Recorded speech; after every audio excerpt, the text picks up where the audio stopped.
Welcome, Cowboy fans, Cowboy haters alike, and Houston Texans fans if you're in here. I am the G, and I'm the host of Let's Talk Cowboys, where we talk facts. Let's talk facts. Man. Dallas Cowboys. I'm going to go back over real quick. I got the Dallas Cowboys YouTube page pulled up. I got it on standby. I'm going to keep refreshing it. We'll be talking about the game and different things like that. But I got to keep it on refresh because I'm ready for the comedy. Because I am so ready. Man, I'm going to tell y'all something. I don't think I've ever been this ready for a Jerry Jones post-game press conference. Man, I'm so ready. I don't know what to do. I cannot wait and I ain't going to say I can't wait. But boy, when Jerry Jones comes up, I am telling you, man, I'm telling y'all, I'm ready for all the smoke. I am ready for all the smoke on Jerry Jones.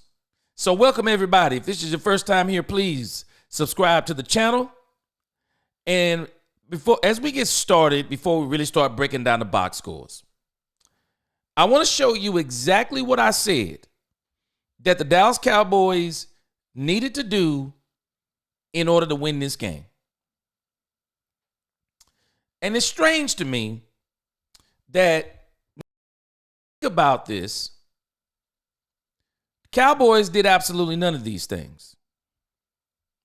So on my storylines, see if I can pull it up here.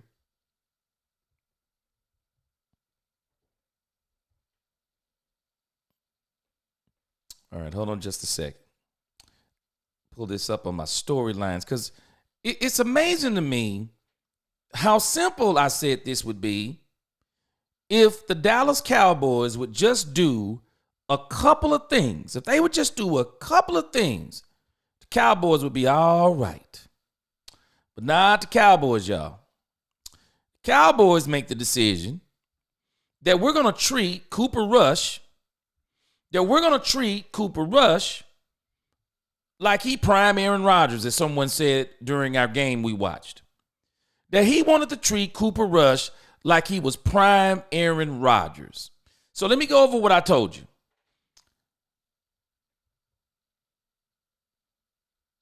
All right, hold on just a second. Let me get my screens together. It's so simple what I said for the Cowboys. And I'm sorry, y'all. I'm just not a football genius. I just don't think this stuff is rocket science. When you start talking about what does a team need to do to win? This isn't rocket science, y'all. And when we look at the Dallas Cowboys tonight, I said it was this simple. I said, are the Cowboys trying to win? I said, will we see a different Cooper Rush? He looked way better than what he did the other day, but that ain't saying much. The Cowboys are winless at home this season. They still didn't win. I said, will Mike run Rico 25 times? Will there be Mingo and Lance packages? Now, when we look at the last four, we saw a little bit different Cooper Rush. We saw a little bit different Cooper Rush. But the problem is, did Mike McCarthy run the ball 25 times? Did Mike McCarthy run? Not only did he run 25 times, but in particular, I said, he must run Rico Dowdle, y'all, 25 times. Y'all want to take a guess at how many times Mike McCarthy ran Rico Dowdle?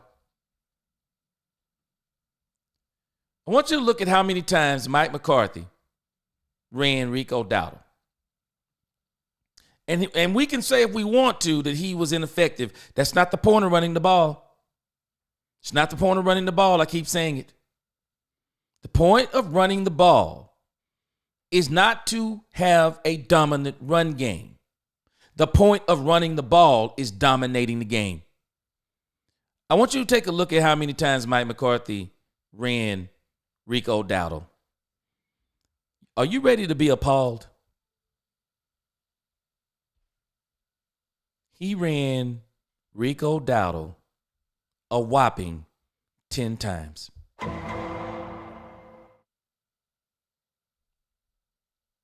That's all he ran Rico Dowdle. And when you look at the team stats, the Cowboys ran for 64 yards. But that's not the problem I have. I don't have a problem with the 64 yards.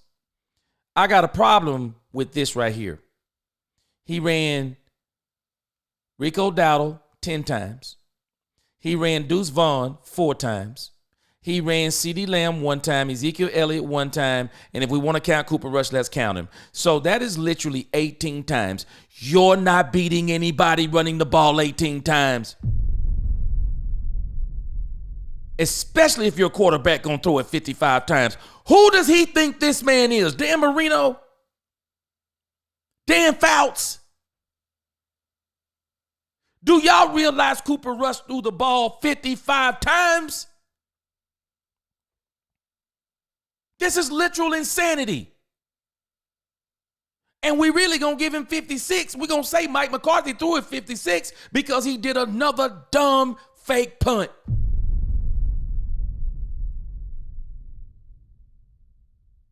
This is literal insanity. This is why I have a problem with Mike McCarthy. I'll listen to you all day long if you tell me what Jerry Jones has done. I'll listen to you all day long. But the problem I have with Mike McCarthy, it's not what Jerry Jones is doing. I have a problem that he's controlling. He won't control the part he can control. That's the play calling. You look at this right here. It's not even telling you the whole story. Kevontae Turpin was 3 for 86. Kevontae Turpin took a simple dig route in a sense, took it 64 yards in the first half. I think it was the first quarter. Do y'all know we waited? We literally waited until right before the 2-minute warning in the fourth quarter to go back to Kevontae Turpin again. So you telling me that Kevontae Turpin actually had one of the fastest, if not they said, I think, the fastest run from scrimmage the entire year, or the fastest run after catching the ball for the whole year. And somebody didn't say, maybe we need to go back to Kevontae Turpin. Y'all see what's wrong with this team? You can tell me anything you want to about Jerry. The thing that's been wrong with this team, and I'll give it to you, we don't have necessarily weapons, but we got some weapons. We may not have more weapons, but we got some weapons. And the problem is we won't use those weapons.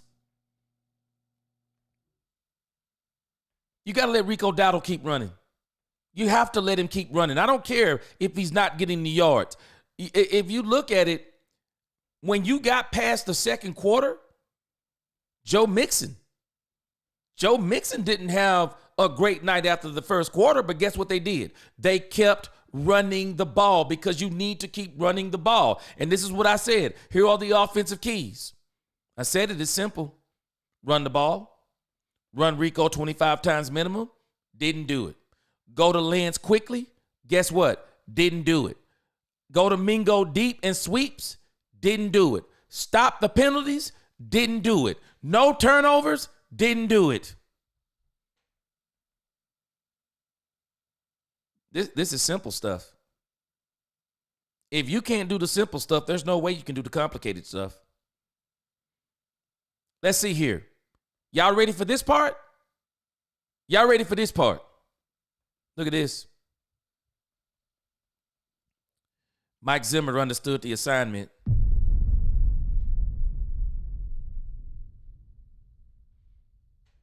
Mike Zimmer understood the assignment. Stop the run. Get pressure on Stroud. Okay, stop the run. Check. Get pressure on Stroud. Double check. They got serious pressure on Stroud. Serious pressure. Get some turnovers. Check. They got one turnover. I mean, Mike McCarthy keeps talking about playing balanced football, y'all. But the only person I see not playing balanced football is Mike McCarthy. He's the only one that's missing the assignment. Mike Zimmer is doing more with less. He is. Mike Zimmer is doing more with less. He is. Tell me everybody that Mike McCarthy is missing. Mike Zimmer is missing folk too. He's still doing more with less. Let's go quickly through the rest of this. Special teams are being taken away. Kevontae Turpin, they said, okay, he's a little too fast. We're going to kick it out the end zone. Brandon Aubrey, dumb. They took points off the board. That changed the game. They should have never took those points off the board. Turpin must run the ball out of the end zone. They just said, we'll kick it out of the end zone. They saw how fast he got that touchdown, and they said, we'll nullify your special teams. I'm telling y'all, this is it. And didn't I tell you? I said the Cowboys will what? They will get dominated. Rush will be ineffective again. He was ineffective. For every good throw he made 2 to 3 bad ones. Every time he made a good throw, I said it in the game, Mike McCarthy should have said, okay, then let me settle you back down. I'm going to run the ball a couple of times. Maybe I'll get you a screen. I'm not going to let you go down the field. I'm going to get quality looks. Quality over quantity, but I'm not going to let you throw the doggone ball. Cooper rushed 55 times. Not Mike. Mike think he has Dan Fouts, prime Aaron Rodgers. I don't know what he thinks anymore. Didn't I say it? This is my thoughts. Mike will not stick with the run. Stroud will have a field day on the Cowboys. See. Didn't necessarily have a field day, but he did what he had to do. We will see Lance sooner than later. Nope. They didn't even give us Lance. This needs to continue to be a disaster. I said that before the game. This is not about the draft for me. I'm glad that we're going to keep moving in the draft. But this isn't about the draft to me. Jerry Jones needs to sit in this mess. He needs to sit in this mess. Don't nobody need to change this diaper. Let him sit in this diaper and let him keep doing what's being done in that diaper. Because if something doesn't make Jerry change, he's not going to change. He cannot be allowed, y'all. I know some of us were cheering for the Cowboys to beat the Texans. I wasn't. The one thing you don't want people to do is be successful in failure. Because if they're successful in failure, they'll continue to fail, and they'll even make they'll make excuses to fail. They'll defend failing, and they'll keep on failing. They must not be successful. Jerry, this must be an unmitigated disaster. It needs to continue, and I'm here for all of it. Ooh, I'm so excited about the Commanders game. I'm excited. I am. I don't know. Maybe I'm crazy. I'm excited. Now, I told y'all, let me make a quick correction right here. I said this early in the week. I said that if the Cowboys, if they run the ball, I said the score would be 20. If I'm not mistaken, I think I said 2013. This is what I said the score would be. 2013. I said, though, if the Cowboys did not stick to the run and did not run the ball, I said the score would be this.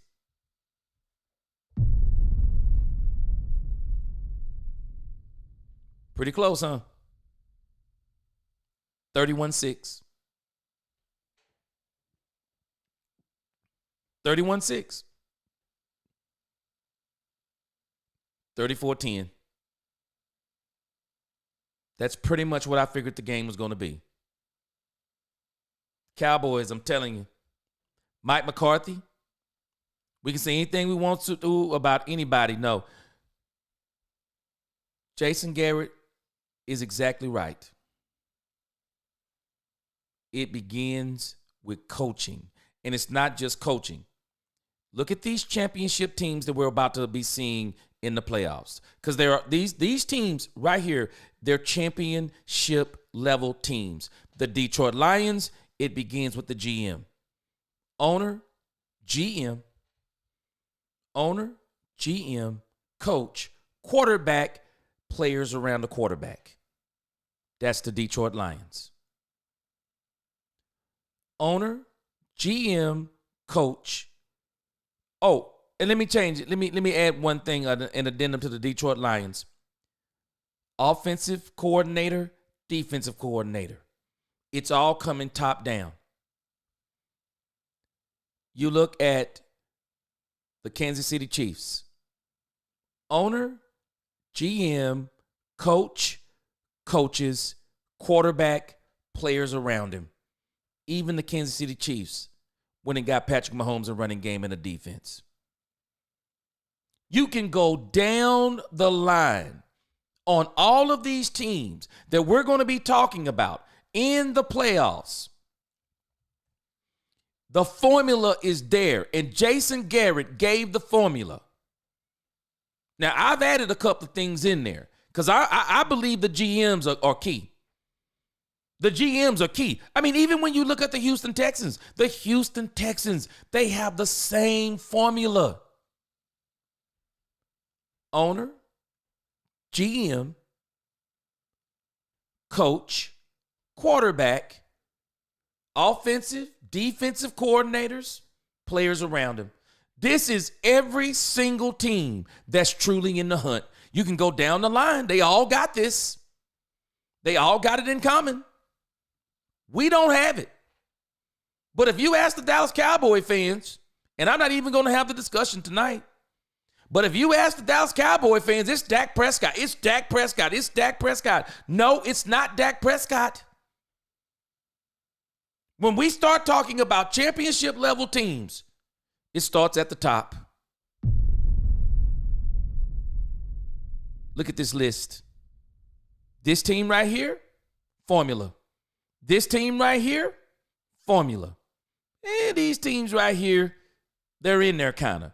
This team right here, formula. This team right here, formula. They've come back from where they were a long way. This team right here, they're in a down year, formula. This team right here, formula. I mean, these teams that are in contention, you're going to see that formula. This team, this team, this team, this team, this team, this team, even this team, defense is devastating. I mean, the formula. These winning teams, they have it. There's a reason why the Dallas Cowboys are not a winning team, and it's not because of the quarterback. It's not. And we already knew Cooper Rush was inferior. I've been telling folks this on this channel. Everyone's arguing about this mythical unicorn, and I keep telling folk Cooper Rush is not a mythical unicorn. Stop acting like we got the best kept secret on the bench that the NFL don't know about. They know who Cooper Rush is. And the Houston Texans played like they knew who Cooper Rush was. We dare him to beat us. Houston Texans dared him. We dare Cooper Rush to beat us. We'll give him 15 good throws out of the ones he completed. We'll give him those. I bet you this, he's not consistent. He can't beat us. Some of those plays Mike McCarthy called tonight. I mean, Mike McCarthy's biggest problem, he doesn't understand situational football. But some of those plays tonight, I'll give it to him. They were pretty good. Some of those plays, Cooper Rush just missed throws. Threw the ball behind, threw the ball short, overthrew balls. I mean, he's not consistent enough, guys. He's not a starting quarterback. But it don't start with him. He's just a part of the problem. Starts with our owner / GM.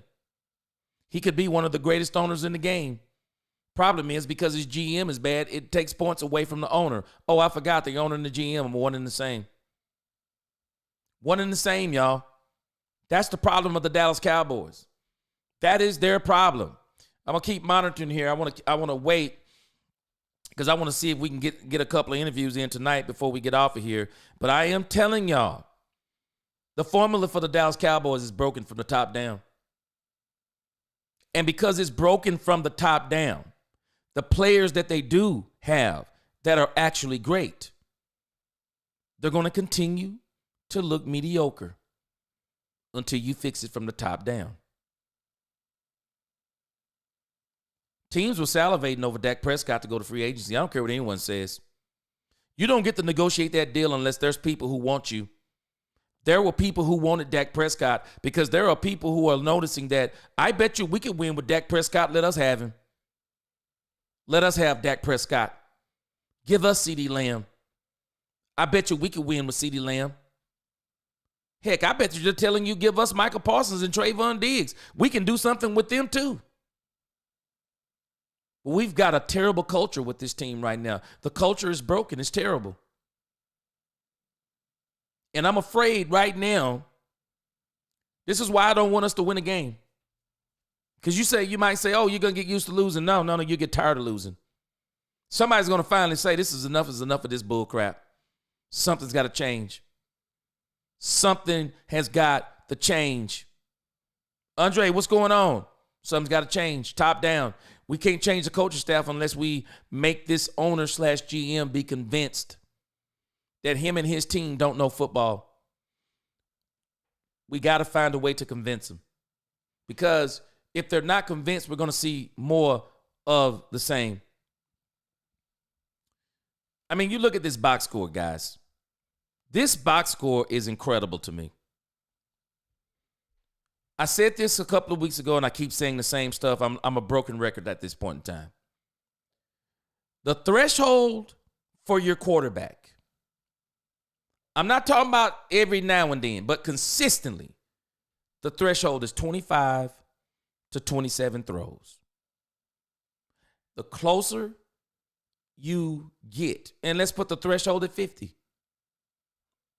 The closer you get to 50, the more dangerous and less likely it is to win. Because if you're throwing the ball more than 25 times, you're not running the ball. If I get to 35 times, I'm probably in a shootout. If I get to 40, 45, and 50, I'm probably behind, and it's taking some sort of heroics for me to win the game. And if I go above 50, oh man, the game over. Game over if I go above 50. There's no way I'm throwing 50 plus times and we're going to win. We may, but it's less likely. It is less likely. Ron says King Henry will have double the yards of the Cowboys this week. You know what? You talking about Derrick Henry? Man, he been kind of slowing down. Derrick Henry's been kind of slowing down. I mean, I think teams have kind of been putting it on him a little bit. What's up, Jose Quevedo? Lance better play next game. I'm waiting. I'm waiting on the announcement. Andre Moses said, you think this game was bad? No. We ain't seen nothing yet. This game was terrible, but you ain't seen nothing yet. When I watch Cooper Rush, I don't care if Cooper Rush go 40. I don't care if he go 54, 55 for 900 yards in a game. That's a terrible game. Because my question is, why in the world do he have to throw that many times? Why in the world do he have to throw that many times? This man threw for 354 yards, 1 touchdown, 1 interception. And then you have the audacity to run the ball 18 times. That's a crying shame. That man stepped back 55 times, and you gave that defense opportunity after opportunity after opportunity. You gave the Atlanta Falcons opportunity to beat you. And I'm going to show you something else about this box score that's very telling to me. I'm going to show you something on this thing that's very telling. I always go to the defense. And this is the person I'm looking for.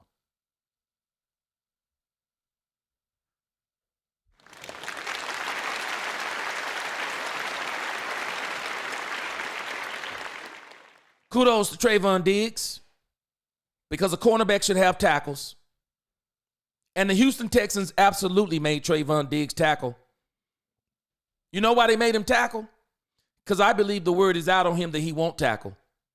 And so they made sure they went to him. I mean, they went to him, toward him. They went at him, and they made him make tackles. He didn't make all of them, but 6 tackles.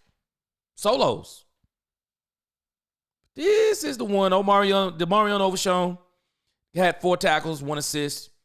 He was all over the place. He was making a difference. Safeties played halfway decent tonight. Not extremely good, but halfway decent. This is the one I'm looking at. Micah Parsons. He keep doing all the talking. He always talking, always telling you who they should be getting in the draft.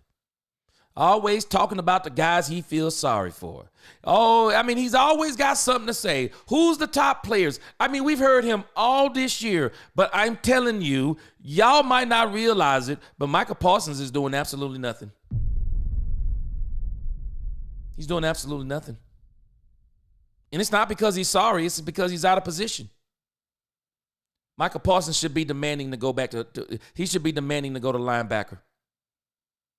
He's too small as a defensive end. He's too small. He's not going to be effective, y'all, at defensive end. He's just not. He's too small. He's blockable. He's just too small. He needs to be blitzing from the linebacker position, not the defensive end. He's a liability for you. If this man is out there playing 90% of the snaps, and you telling me he only has 1 assisted tackle, we don't think there's something wrong with that? I'm telling you this. You think there was a contract dispute with, you think there was a contract issue with CeeDee Lamb and Dak Prescott? I will not, if I'm Jerry Jones. I will not make Micah Parsons the highest paid defensive end in this game. I will not do it. I will not do it. I won't. Appreciate you, Tony Simmons. Yes, y'all push that like button, man. Push that like button. Subscribe, man. We got a lot more coming, man. I'm going to enjoy this Cowboys season. I'm not even mad. Jerry Jones needs to be an utter failure in this. He needs to be an utter failure. Don't we dare. We don't need to even be hoping or praying for this man to have no success. No success in this run at the end. It needs to continue. I'm telling you, I want the wheels. I love the Dallas Cowboys, but I want the wheels to fall off this thing.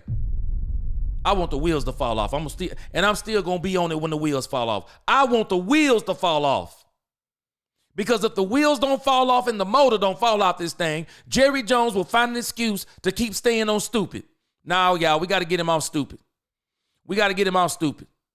And I'm telling you, this Washington game, y'all think these 2 games, the Eagles, man, this ain't nothing. The Eagles, man, that wasn't nothing. Houston Texans, man, that wasn't nothing. You wait until the Washington Commanders get up in it. You wait until they go to what, man. If they don't put 50 on them, I'll be shocked. John K., I'm going to tell you something. Welcome to the channel. I believe that Mike McCarthy is about to have such a bad stretch of games. It's going to tell me something if he come back after the Giants game. Now, the only reason I think he might come back after the Giants game, I was calling this during the game, and I'm going to stick to it. I believe that the New York Giants game will be the Cowboys' first win. It will be the first win. I believe it will be. Because the New York Giants, they're in tank mode on a level that we're not. They have already went to their backup quarterback, and they're basically telling us, nah, y'all, we don't want to win. We don't want to win at all. I don't know. I guess his name is Tony DeVito, cousin of Dan DeVito. I don't know if that's his cousin. But I'm telling you this. The New York Giants are going to be in ultra tank mode. And see right here, this is why I don't think the Dallas Cowboys are going to crack the top 5. You see right here? This is a gridlock. This is downtown Houston, Dallas, Los Angeles traffic. This is a gridlock. These 5 teams right here have 2 wins. And if you get 3 wins, they got 2 wins. So if you got 3, you're not cracking this. You're not cracking this list if you got 3. Now, I do think there is one team on here, and actually, there are 2 teams on this list, y'all. There are 2 teams on this list that I wouldn't be surprised if they dropped off of it. I really want to see what the Jacksonville Jaguars want to do. I really want to see what they want to do because they paid their quarterback. He said he's a little sore or hurt or whatever the case may be. It's amazing to me. James Jones accused Dak Prescott of quitting when his hamstrings torn off the bone. But then Trevor Lawrence said he's a little sore. He decides not to play. And there's not a word said by anybody. Nobody says a word. DFW says no reason to get rid of McCarthy. I think it is. I think it is, and it's nothing to do with Jerry Jones. This is the very reason why the Green Bay Packers got rid of him. It's a replay. He doesn't understand situational football. Very poor clock management. And he's very inconsistent with his play calling. Mike McCarthy got to go. Got to get him something else. You got to get another play call in here.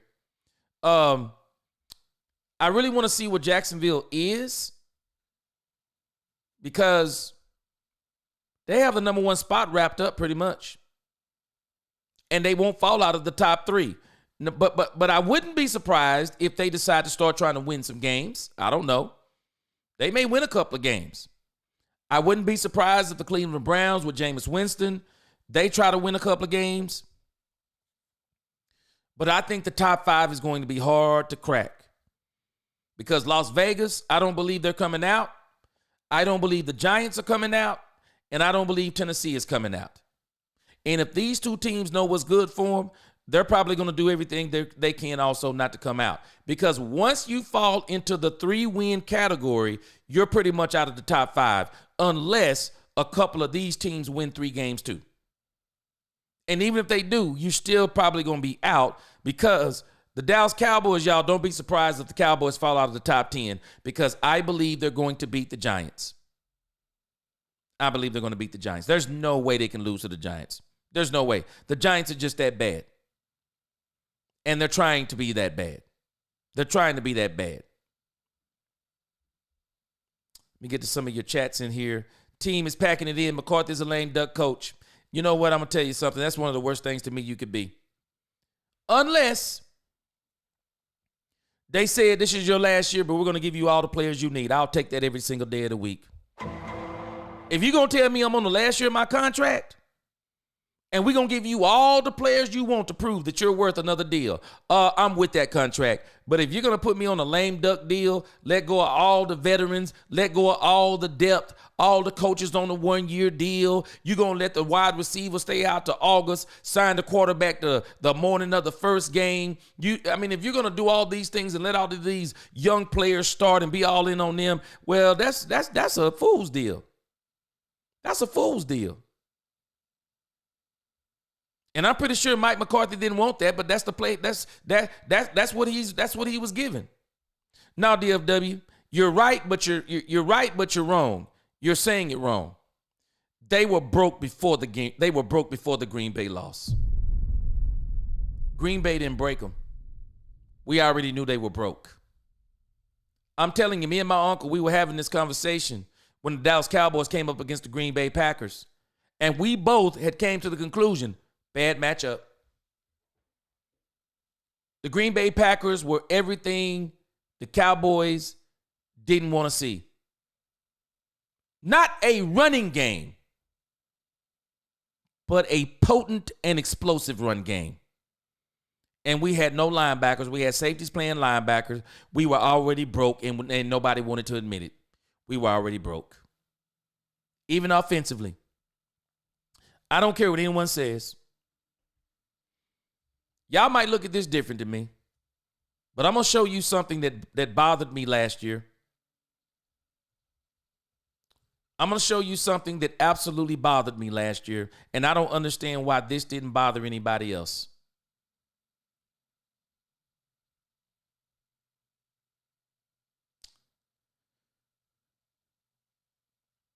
I want you to look at this number right here.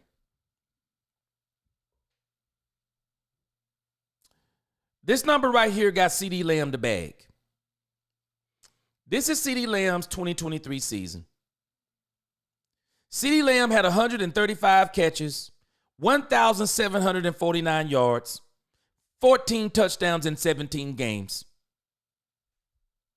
I don't understand why everybody was happy about that.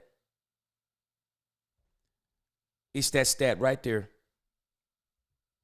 When I play you, I'm going to beat you in the ground.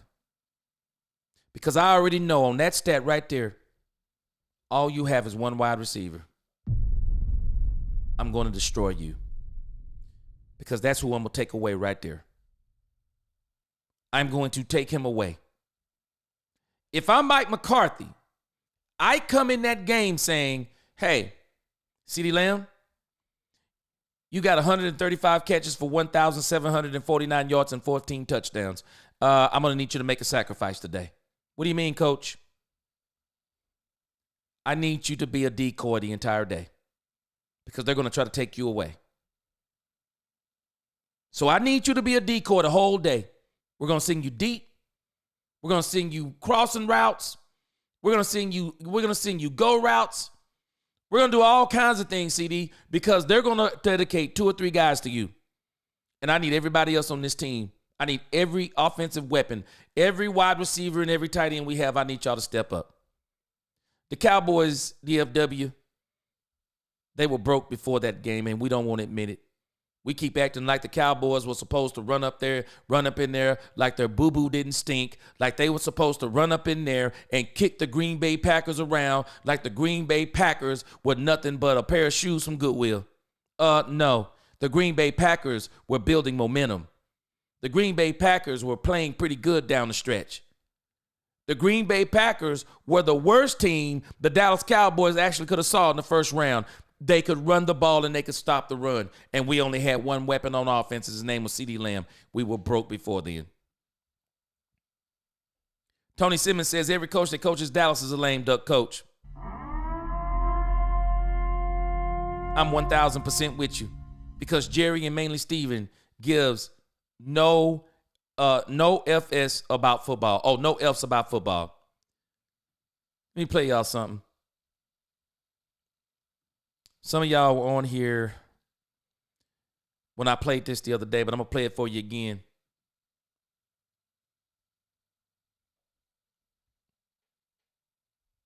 And those comments to me say that our coach has never been empowered. So the bottom thing. Y'all ready for me to put you up on game? Let me put you up on game. Because I'm just tired of people always complaining about the wrong things when it comes to the Cowboys. Until you fix this right here, you're going to continue to have a problem. This is Mark Schlereth. Y'all listen. For y'all who can watch video, I got the video up. Watch this. It's one thing to hire a coach. It's another thing to empower a coach. And those comments to me say that our coach has never been empowered. So the bottom line from an organizational standpoint, if you hire your coach but you don't empower him, guys don't respect him. And you know as well as I do as a player, man, if that guy, like there are 2 types of fear. There's the biblical sense of fear, awesome reverence and respect. And then there's fear, like this guy's got the authority to fire my ass. It's 100% Jerry Jones's fault. We don't respect the fact that Mike McCarthy hasn't been empowered to be in charge of this organization. It's all Jerry Jones. So as long as that level of dysfunction exists with the Dallas Cowboys, there's a reason they haven't won a Super Bowl in 30 some odd years or whatever it is. It's one.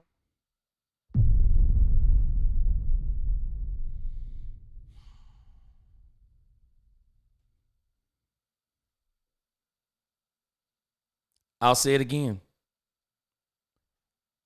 Where I fault Mike McCarthy, he doesn't control the part he controls. That's the plays. Unless Jerry Jones has telekinesis or he has somebody else doing it. I haven't seen where Jerry Jones is called down to the sideline and say, let me speak to Mike McCarthy. Mike McCarthy, I need you to run the ball right here. I need a fake punt right here. I need you to pass the ball here. I need you to put Zeke in the game here. I need you. I haven't seen it.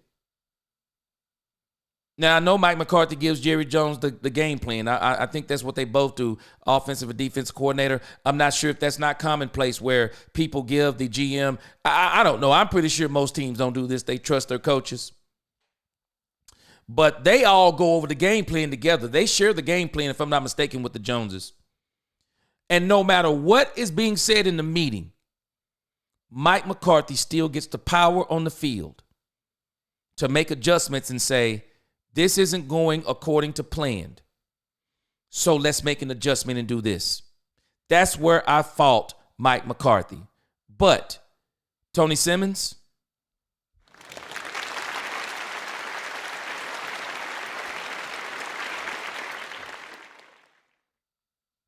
every coach that coaches Dallas is a lame duck. I said this on X. Said this last week. I said on X. See if I can pull up what I said. I said on X. There's been a lot of talk for some reason about Tony Romo lately. I'm like, what in the world is people talking about this stuff with Tony Romo? I don't even understand what all the Tony Romo talk has been about. But one of the things I said on X, in case I can't find it there, I got quite a few posts now. But I was talking about the fact that people do not understand how hard it is as a coach and a quarterback. They don't know how hard it is to coach and be quarterback on this team. We have legends in this organization, in this franchise. And we continue to compare coaches to those coaches. Tom Landry. But the one that most people get compared to the most is Jimmy Johnson. And it's not fair. Because Jerry empowered him. He didn't have a choice. It was the only way he could get Jimmy. And at that point in time, Jerry knew in order for him to be where he is right now as an $11 billion sports franchise, that unless they won, nobody would truly listen. So Jerry pulled out all the stops. He brought in Jimmy Johnson. He made the Herschel Walker trade. He parlayed that trade into multiple picks, multiple draft picks, multiple trades. And the Dallas Cowboys were ready faster than anybody would have ever imagined. The Dallas Cowboys, in 4 short years, from 89 to 1-15, to the Super Bowl in 92, 93, fired Jimmy. Off year, even with Barry Switzer, won in 95. It's crazy. It's crazy the run they went on. It's crazy. And I said on X, I said, hey, man, people don't understand. It's hard to be a Cowboy coach and quarterback under Jerry Jones. It is. It is. And no one will admit it. It is. But I'm still giving Mike McCarthy this knock. He still won't control what he can control. And he made some boneheaded decisions tonight. And one of the boneheaded decisions he made was to throw the ball 56 times because we have to count the one dumb fake punt again. Ryan said we just keep losing soldiers, but the irony is defense is better than our offense. I don't care what anyone says. Mike Zimmer deserves an award this year. He deserves the do more with less award. Mike Zimmer has steadily done what Mike McCarthy keeps asking him to do, but Mike McCarthy won't do his part. Mike McCarthy keeps saying we need to stop the run. Okay, what do you want him to do? He stopped Joe Mixon. What do you want him to do? He stopped Saquon Barkley. What do you want him to do? He stopped Bijan Robinson. What do you want him to do? He stopped San Francisco from running the ball. What do you want him to do, Mike? What do you want him to do? Because every time you keep saying what Zimmer needs to do, Zimmer keeps doing what he needs to do, and you won't do what you need to do. We just need to run the ball. He even said it at halftime. He came out, he said, we just need to run the ball. We need to stay consistent with the run, establish the run, whatever he said. But it was the run, and stop the run. Shut up. Mike Zimmer's already done that. He shut him down in the second quarter. He didn't even wait till the third quarter. He shut Joe Mixon down in the second quarter. It wasn't until the fourth quarter that Joe Mixon emerged, and he still didn't do him like he did him in the first. That's where I keep faulting Mike McCarthy. That's where I keep faulting him, y'all. You don't believe me? Tell me this isn't crazy. Tell me this isn't crazy. If you tell me that Mike Zimmer is going to hold Joe Mixon to 20 carries, 109 yards, and even with his 3 TDs, I'm like, okay, I'll take that. We probably in the game. Because what really turned the game around, and there were a couple of plays that really turned the game around, well, they couldn't stop dropping Cooper Rush back. And Cooper Rush wound up getting a strip sack fumble. And just like per usual, right on cue, the Cowboys go from being down, what was it? They go from being down, 20-10? And before you know it, they're down 27-10. Typical Cowboys. But what do you think gonna happen? You keep dropping Cooper Rush back time after time, and he makes a good throw. Then for every good throw, he makes a bad throw. And then you keep on going back to the well. Okay. I don't know. You keep going back to the wishing well, but I can tell you this. You keep going back to the wishing well, you're gonna get your wish. Because to me, you couldn't have been wishing for success. You couldn't have been wishing for success if you were going to keep letting him throw the ball over and over and over. Still waiting on the Cowboys. I was hoping by now they would have posted a couple of videos on DallasCowboys.com. We'll give it a couple more minutes. They're posting some, but I want the post-game interview. Let me see. Maybe I can cheat. Let's see if somebody else has Jerry's post-game interview. Oh, I can't wait. I hate to say I can't wait, but I need to hear what Jerry gonna say, because let's see here. All right, y'all, we're gonna cheat. Let me cue it up. Pretty sure whoever this is, they don't have the entire thing. But I'm like Gladiator, man. I want to be entertained. I'm telling y'all, I'm here for all the smoke when it comes to Jerry Jones.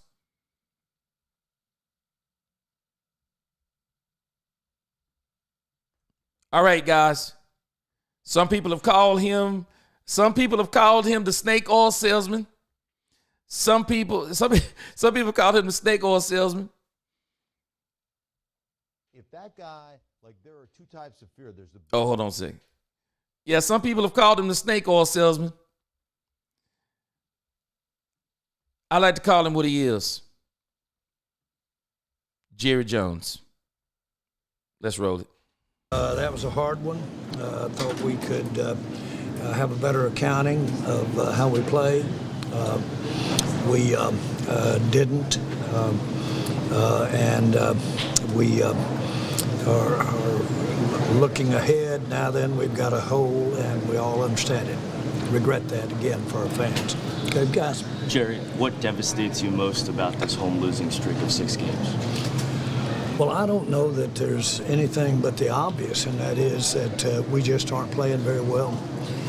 Happens we're doing that at home for sure.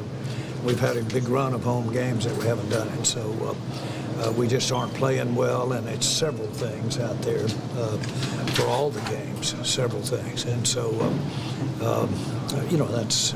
it's not really the amount of the score at home. It's not really. It's just the way we're playing. Jerry, what happened with you? Cowboys were on an amazing run in this stadium, 16-1 at home over the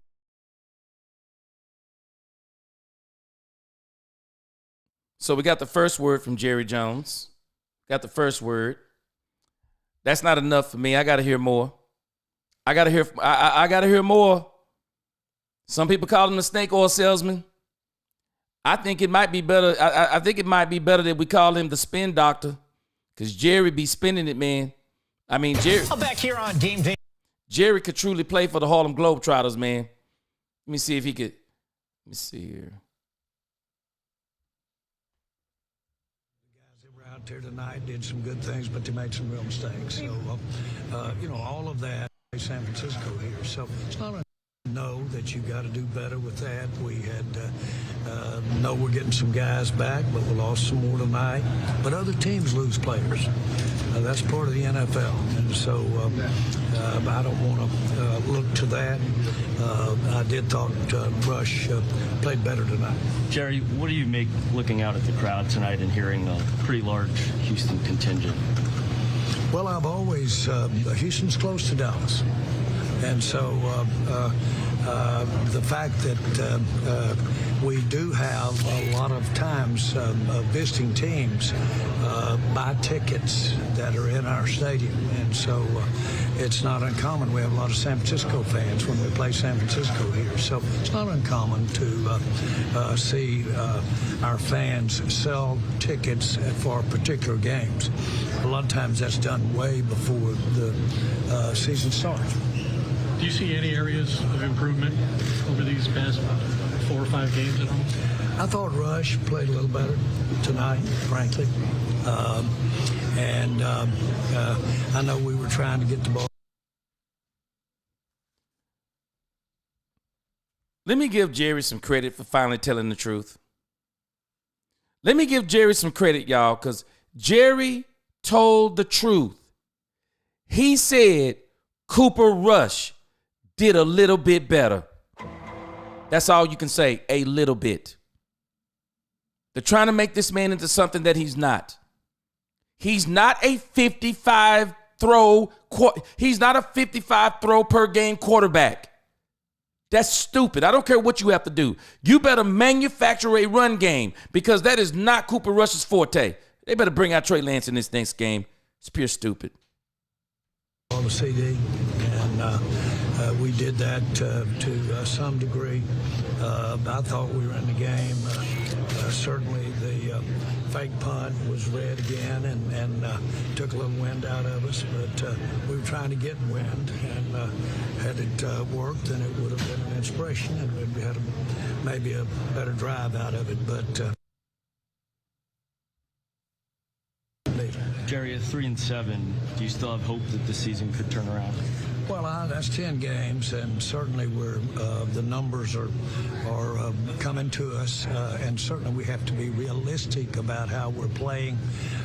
We have to be realistic what we're dealing with at quarterback, what we're dealing with, and we have to calculate that in the look-see ahead. I think we've got help on the way on defense, but the guys that were out there tonight did some good things, but they made some real mistakes. So, all of that, let's just give credit. Houston's a team that had its challenges lately and came in here, and I thought we were hanging in there, not hanging, but in there pretty good, and had a real chance to gain on it and have some momentum. Didn't happen for us. Even though Cooper played better, is there some point you would like to see Trey Lance start and play some? Yeah, I don't know about that. I want to give our team the very best chance it can to, in all phases, be successful. And so we're going to go here with a quarterback that gives us the best chance to win the game.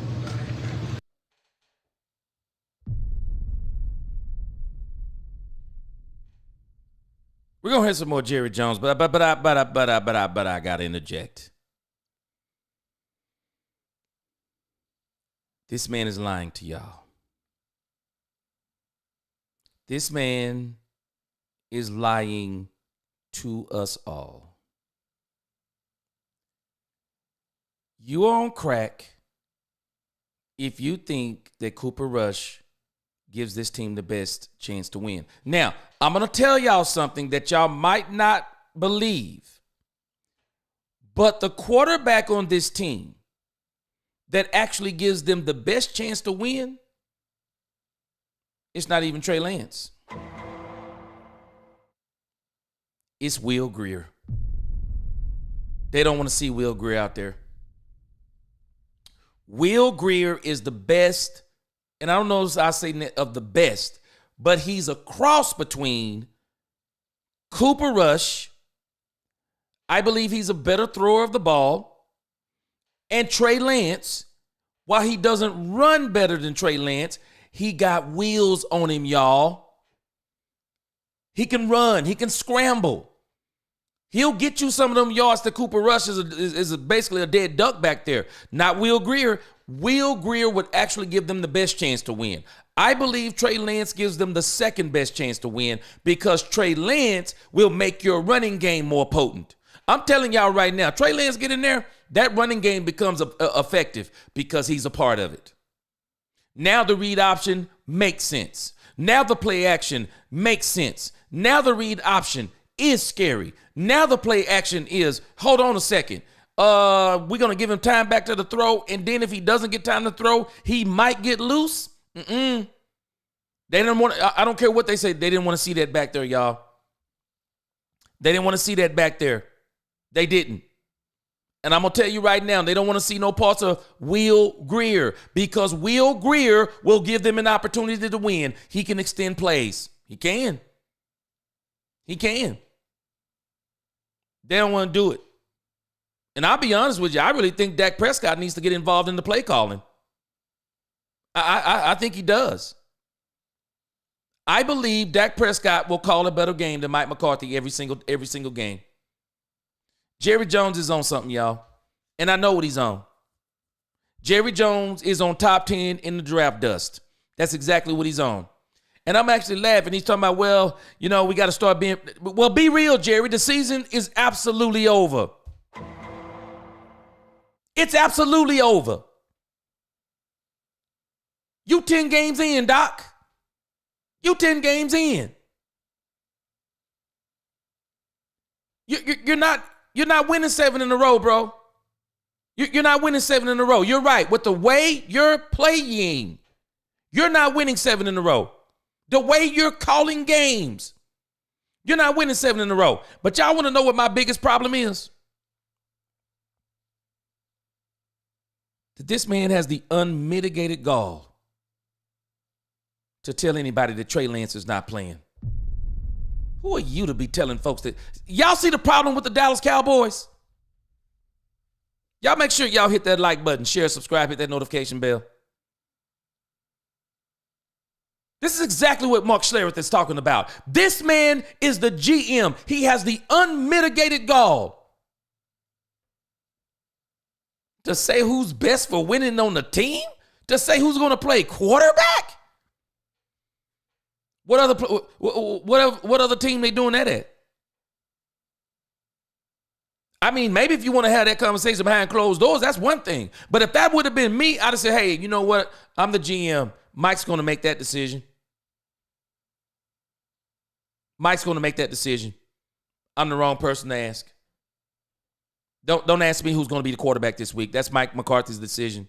The game plan, that's Mike McCarthy. Personnel, that's Mike McCarthy. That's what I would have said. But Jerry can't say that. Jerry can't say that.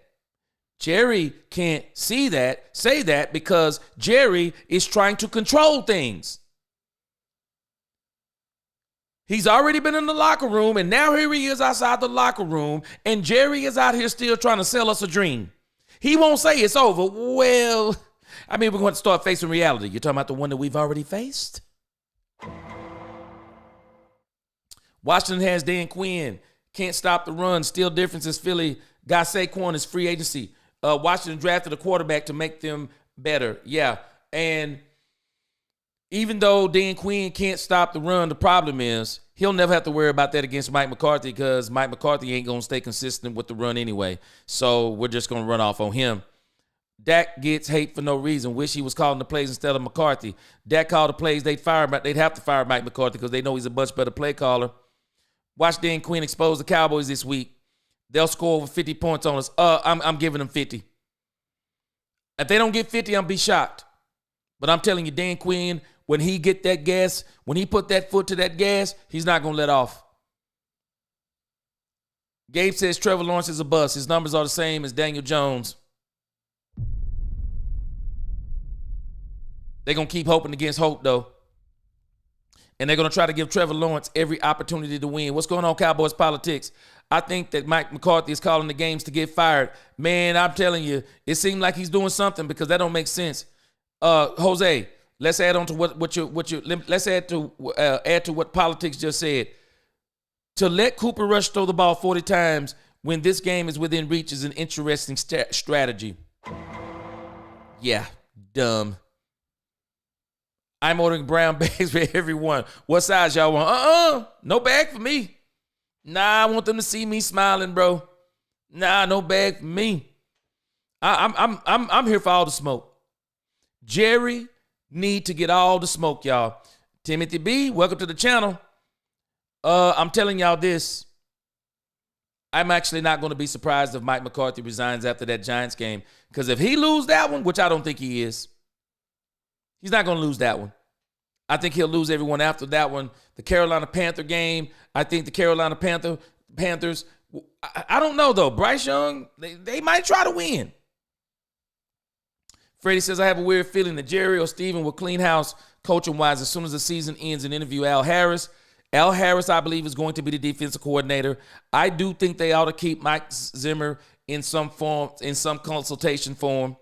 Ben Johnson, Deion Sanders, Jason Witten, heck, I would not be shocked if Romo get a call. There has been talk about that. I think the conversation with Deion Sanders has already been had. I think that conversation has been had. Jerry and Deion, they're friends.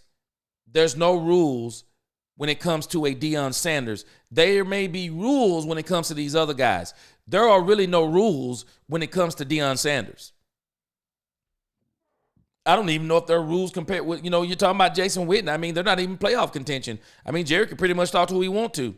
But the fact that Jerry endorsed Jason Witten is the very reason why I don't think it's going to be Jason Witten. I don't think it's going to be Jason Witten. I just think that Jerry was endorsing Jason Witten. Daniel, don't worry. I don't think it's going to be Jason Witten, and I don't think it's going to be Deion Sanders. I talked about it on Saturday. Somebody would have to explain to me why in the heck would Deion Sanders leave the situation he got to Colorado? Deion Sanders is about to write his own ticket, y'all. He don't need Jerry Jones. Deion Sanders is already bigger than life. He don't need Jerry Jones. He's got his own television show now. He has an Amazon special. He's on every commercial. He's got all kinds of sponsors. He's got a ton of money in endorsements. And they're letting him run the whole program in Colorado. He's changing the lives of young men and women. Why in the world would Deion Sanders want to come here and be in this hot mess? Somebody's got to explain it to me because it doesn't make sense to me. Jerry Jones is the blindest person in the room, not because he can't see, but he doesn't want to see. I don't believe he's blind. I just think he has a plan. I think he has a plan. And I think he put that plan in place from the beginning. And Jerry made a decision after that Green Bay game, he was going to blow it up. TME, what's going on? I'm not surprised at this game. I'm just watching the game because I'm a fan of this team, whether we win or lose. But this is pathetic, and Mike McCarthy needs to be fired right now. But you know why Jerry's not going to fire him? Because Jerry keeps saying it. Because to fire him, I need to fire myself. He's been saying it. He's been saying it. Tony says that San Francisco game last year, week 5, told me that it was going to be the same way in the playoffs, predictable. Yeah, because we couldn't stop the run. We couldn't stop the run, and we couldn't run the ball effectively. Jerry needs to get rid of the coaching staff. But it ain't going to change unless Jerry decides He's going to get a coach and empower him. He's got to empower him.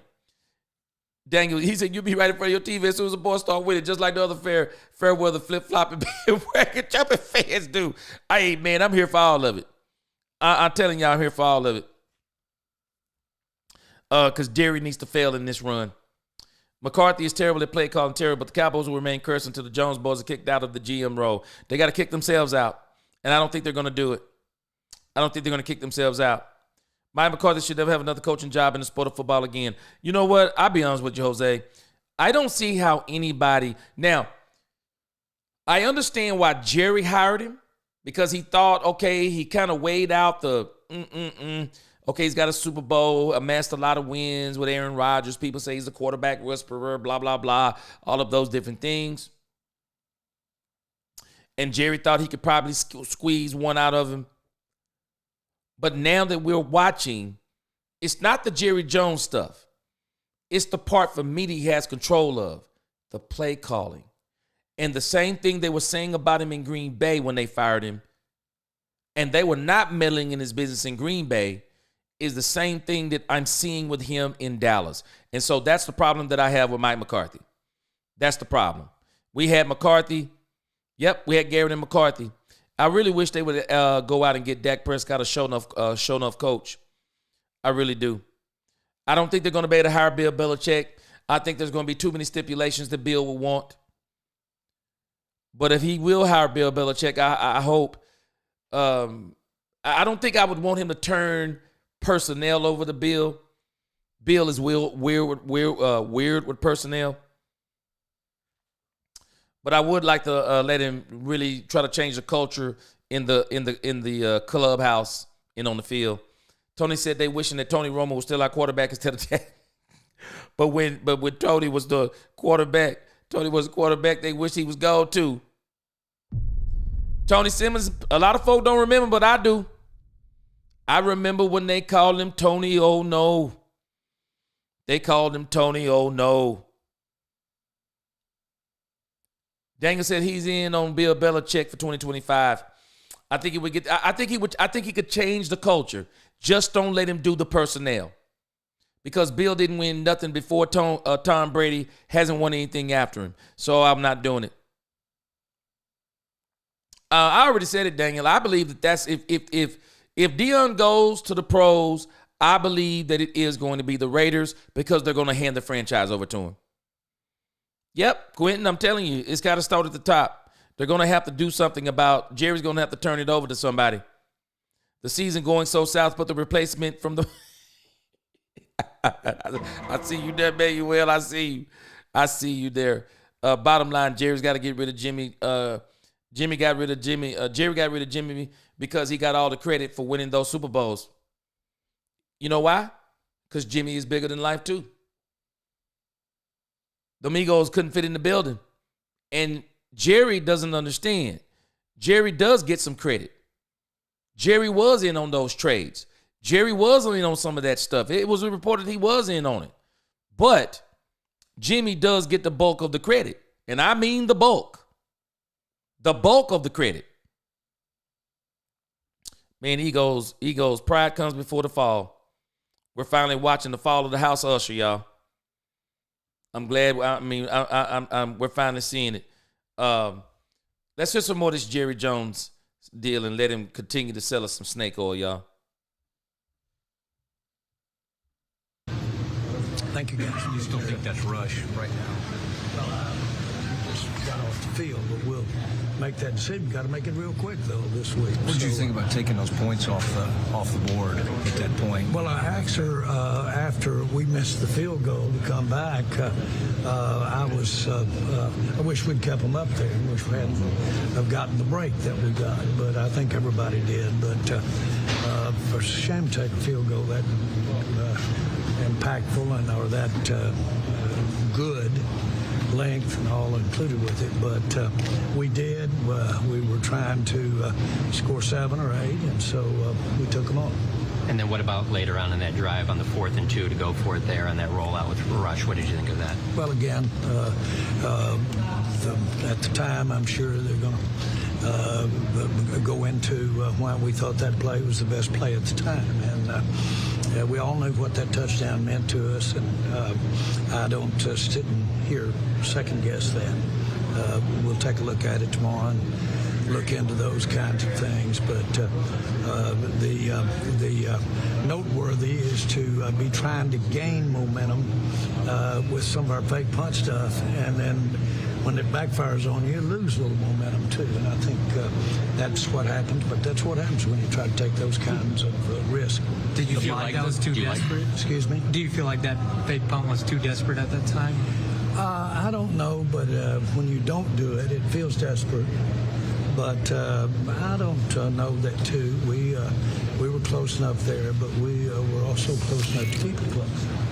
And so, that's part of what we do is say, boy, I'd have run it or I'd have thrown it out on that. And so we've got some good people that really know this game well and have got a good feel for how the team and the personnel is out there. I'm good with those. The body.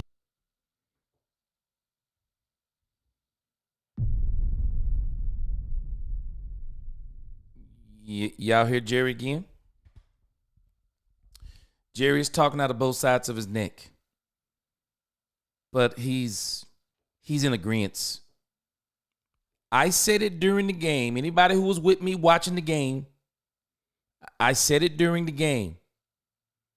Don't take those 3 points off the board. Don't take those 3 points off the board. We think that Brandon Aubrey is automatic, and I agree. He's automatic 99.9% of the time. But the problem is he slipped. The man kicked a 64-yard field goal. For Pete's sake, leave it up there, man. That's crazy.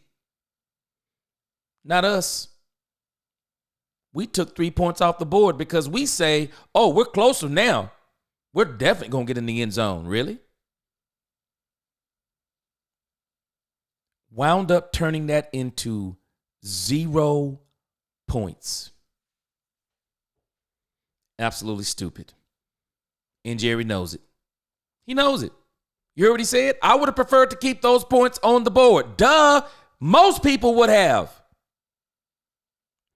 Man, I just wonder, Mike McCarthy saying, man, I wonder what can I do to get fired. Mike McCarthy said, what can I do to get fired? This dude won't fire me no matter what I do. Body language on the sideline is understandably rough, but a lot of guys seem to be pretty down. Is there anything you can do to try and buoy spirits up? No, but you wouldn't be human if you get out there and you're... Wait, hold on. What did he say? That's part of what we do is say, boy, I'd have run it or I'd have thrown it out on that. And so we've got some good people that really know this game well and have got a good feel for how the team and the personnel is out there. I'm good with those. The body language on the sideline is understandably rough, but a lot of guys seem to be pretty down. Is there anything you can do to try and buoy spirits up? No, but you wouldn't be human if you get out there and you're not playing well, you as an individual or you as a team, and then you're also... The enclave for Buick has to make a...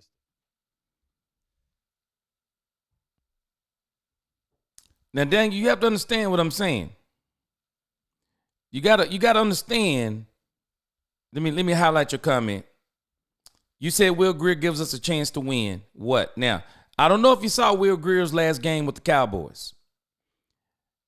There were a lot of people, including me, that thought that Will Grier beat out Cooper Rush that year. Will Grier beat out Cooper Rush that year for the backup quarterback position. He did. He absolutely beat him. But if you have not noticed, just pay attention.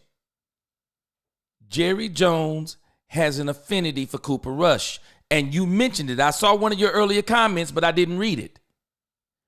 You said Jerry is delusional because he said that Cooper Rush was better than Dak. Now, he didn't say necessarily better than Dak, but they asked him, would he be able to do the same things? He said, yes, the same things.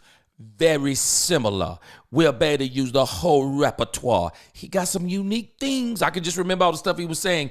And then Mike McCarthy stepped up in there and really lied, had the unmitigated gall to say Cooper Rush he reminds him of Rich Gannon. What? But I digress. Will Grier is better than Cooper Rush. He is. Will Grier is better than Cooper Rush. Will Grier throws better than Cooper Rush.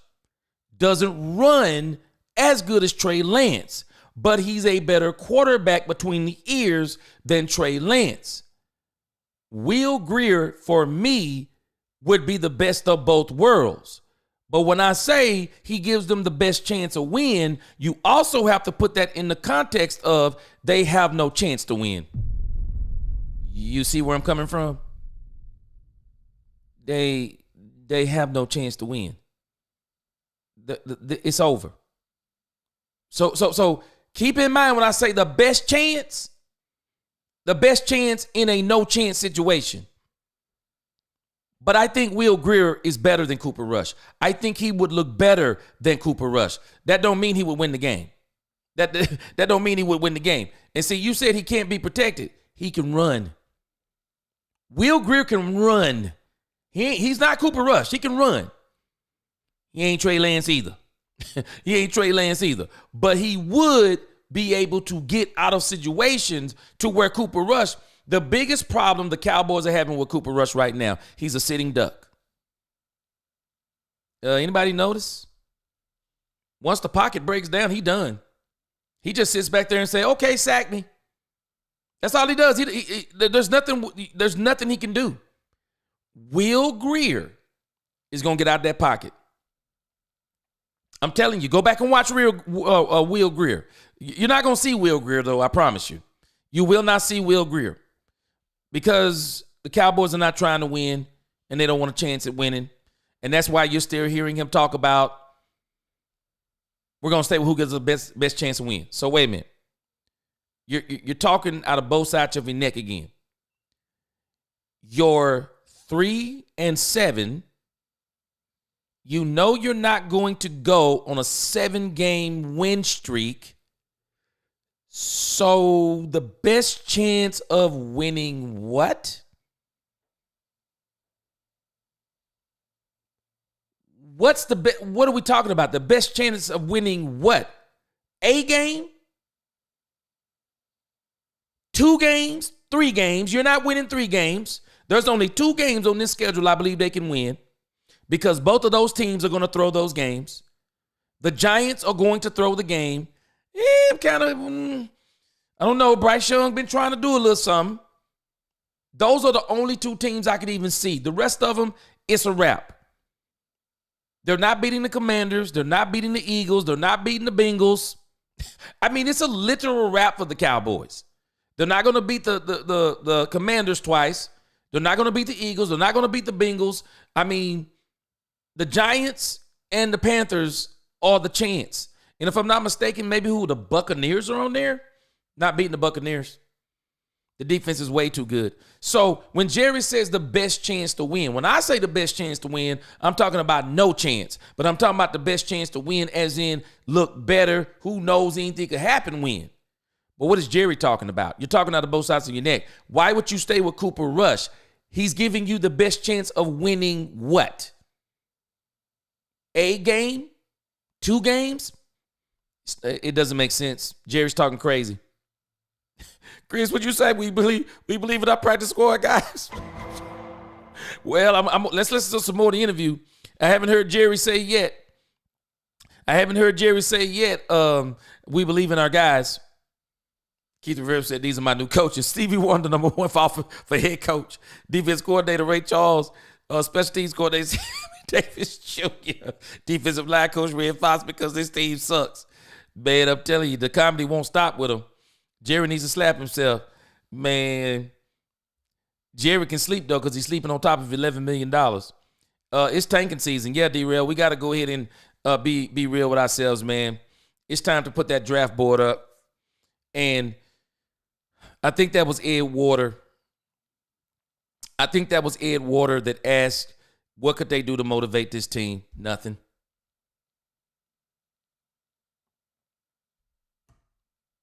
Nothing. Let's be real, man. These players, we're watching the game. They're playing the game. They know there's no chance. They know there's no chance. Yeah, Dak called plays when Will Greer was here the final preseason game and did a great job calling plays. And Will Greer, a lot of people believed that Will Greer flat out beat out Cooper Rush. I believe he did too. But keep in mind, Jerry loves players. And when Jerry love you, y'all saw how Zeke looked tonight. Anybody see how Zeke looked? I can't believe he's even still on the team. It's crazy to me. Yeah, that's why they're not going to let Will Greer play. They don't want no part of anything that could resemble winning. No, he's not, Daniel. He's not. Of course he's not. They don't want to let him play. Anthony King, put Lance in right now, getting paid for not working. Man, I'm telling you, I'm not paying this man $5 million to have an iPhone, to have an old iPhone earbud in his ear. I'm not doing it. That dude would be playing. Taysom Hill and Terry Carr coexist, but we can't. I'd already had him playing even before. I'd have him playing even before Cooper Rush took the field. If I'm Dak Prescott, bro, I got 231 million guaranteed million reasons why I'm not going to lose my position. You want him to run the ball sometime? Put him in. Anything to win for me, put him in. It's crazy. Dallas they're losing 7 in a row. I'm here for all the smoke. I'm going to keep watching too. I'm not going to miss a game. I'm going to be on this channel. I'm going to be talking about it, talking about players. I'm going to be upbeat. I'm telling y'all, there is no reason to be sad. Jerry threw this season in the offseason, and he knew he did. He knew he did. Drell said, McCarthy's testing Joseph's gangster. Man, G, you speaking nothing but facts. Appreciate it. Wish Jerry was listening to you. Oh, man, Jerry ain't going to listen to nobody right now. He know exactly what he's doing. Anthony King never will be a black head coach.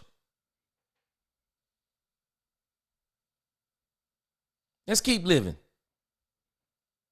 The next one definitely won't be black. Let's keep living, though. Jerry likes him some Al Harris. Jerry, man, I'm telling y'all. Jerry likes Al Harris, but I don't think Jerry will live long enough. But I would not be surprised if Dak Prescott could be a coach for this team in the future. Not in the next 10 years. I think Dak's going to probably be still be playing. But once he hit the mid-40s, I can see him coming back here being a coach. Kevin Underwood says, what's going on, Kevin? Jerry won't change. He's to blame. McCarthy's supposed to have been fired a long time ago. And you looking at the Cowboys had their shot last season and choked. Now, I told this story early on. And this is when I knew Jerry wasn't going to fire Mike McCarthy. He talked about how he regretted firing Wade Phillips. And he said if he had to do it all over again, he wouldn't have done it. Jerry's not going to fire Mike McCarthy. And really, I think DFW mentioned it earlier. Maybe this is what DFW is talking about if he's still on here. But at this point in time, y'all, I'll be honest with you. I don't think it does any good to fire Mike McCarthy. One, because he didn't lose the locker room, because he never had it. Jerry Jones lost the locker room. This team is already in disarray. There's no point in allowing Mike Zimmer to be the coach for the rest of the year. What are you trying to do, win? I mean, what are you trying to do, win? No, you're not trying to win. The Cowboys are in draft mode. Jerry can tell us anything he wants to. The Cowboys are literally in draft mode, y'all. They're in draft mode. So you might as well just keep it going like it's going. Everybody knows, y'all. The team knows. The team knows right now where they are. They know. The coaches all know, y'all. They know. They're going to keep doing their jobs. They're professionals. But at the same time, I think everybody is in on the stick. We're not going to win. We're not going to win. And we're not trying to win. And that man's face right there does not look like a man who has gotten the brakes literally beat off of him. He doesn't look like a man that got the brakes beat off him tonight. He looks like a man who is content with losing because he's already got his mind on next season. Now, I'm going to tell you, Daniel, I've already said this too. I'm not taking Bill Belichick without Josh McDaniel. Josh McDaniel is a terrible head coach. But as a play caller with Bill Belichick, he's been pretty good. And I think he would really bring something to the team as far as being able to call plays. Now, you make another interesting thing here. Now, if Vrabel would come on also and be Bill Belichick's defensive coordinator, oh, I'm all in on that. I'm all in on that. I think they could do something with that combination, but I don't think it's going to happen. Jose says, I know Troy felt disappointed seeing us lose another game. I'm going to tell you something, Jose. You might be surprised. I think Troy might be thinking like us. Maybe this will make Jerry do something. Do we not realize that Troy is not feeling the pain that we felt? Troy Aikman lived the pain more than we're feeling it. I'll show you in a moment how I've already showed this the last couple of days, but I'll show it to you again. I bet you Troy Aikman still resents Jerry Jones for getting rid of Jimmy Johnson. I bet I bet you he still is mad about it. Tony says, talking about depressing Bill Belichick yourself is depressing in interviews. Bill might crash out on Jerry. But, hey, man. Hey, Bill different. And I still say, while I would take that chance on Bill, I wouldn't let him do personnel. I still keep in my mind, Bill has done nothing outside of Tom Brady. Not as a head coach. He's done nothing. Nothing. Nope. It's amazing how Jerry's backed off that, isn't he? He backed off of it now. Oh, yeah, we know he's not Dak. We knew he wasn't Dak. You just need to be shown he wasn't Dak. I don't know what he was thinking. I'm hoping Jerry fell asleep during the interviews. He stopped off. Jerry fell asleep. He loves the limelight. Jerry would talk all night if you let him. Sorry, cuz. What's going on, Danny? I just got out of class at Santa Monica College, cuz, for sports broadcasting. What? Man, you live in California? Hey, man, congratulations. So what you going to try to do? You're going to try to actually start calling games like high school, college, Danny? I mean, what you going to try to do?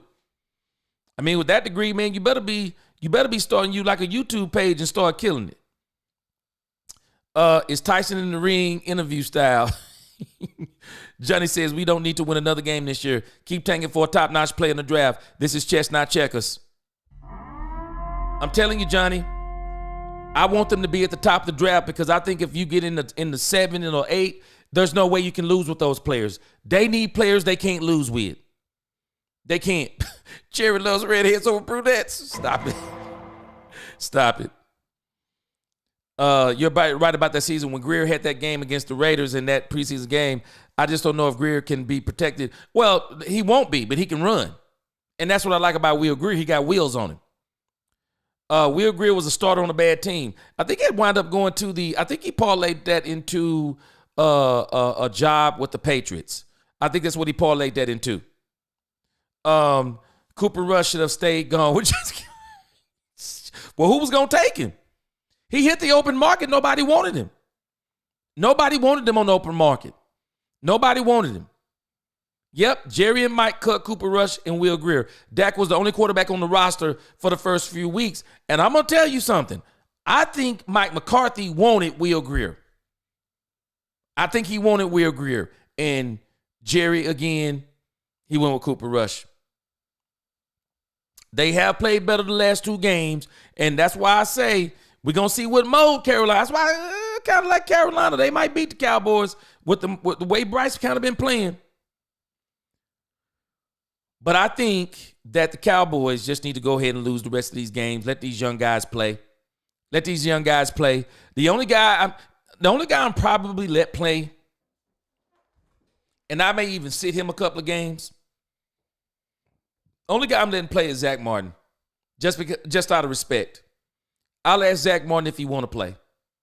And if Zach Martin wants to play, I'll let him play. But I'll also ask him if he don't mind sitting a couple of games. It's time for the Cowboys to find out what they have in Trey Lance. It don't matter what they have in Trey Lance. Y'all do know he's an unrestricted free agent. And I'll be honest with you, I don't want Trey Lance to come back here and be a backup. I don't want Trey Lance to spend his career as a career backup. If Jerry Jones lets him get out there, I want him to let him get out there and let him audition himself for the league. Because guess what, y'all? Cooper Rush is on the last year of his deal too. And I'll be absolutely honest with you. I don't want to bring back Trey Lance. I'll tell you this, though. I would go and draft, if I wanted a backup quarterback, maybe you go and try to find somebody in the draft in the 6th or the 7th round. Or maybe you get an older quarterback and let him come in here and let him work with Dak. I'd love to see, Joe Flacco is starting to make the rounds, y'all. I'd love to see a quarterback like Joe Flacco. I would. Not so he can be the quarterback. Maybe he can do some mentor stuff. I would. But I can tell you now,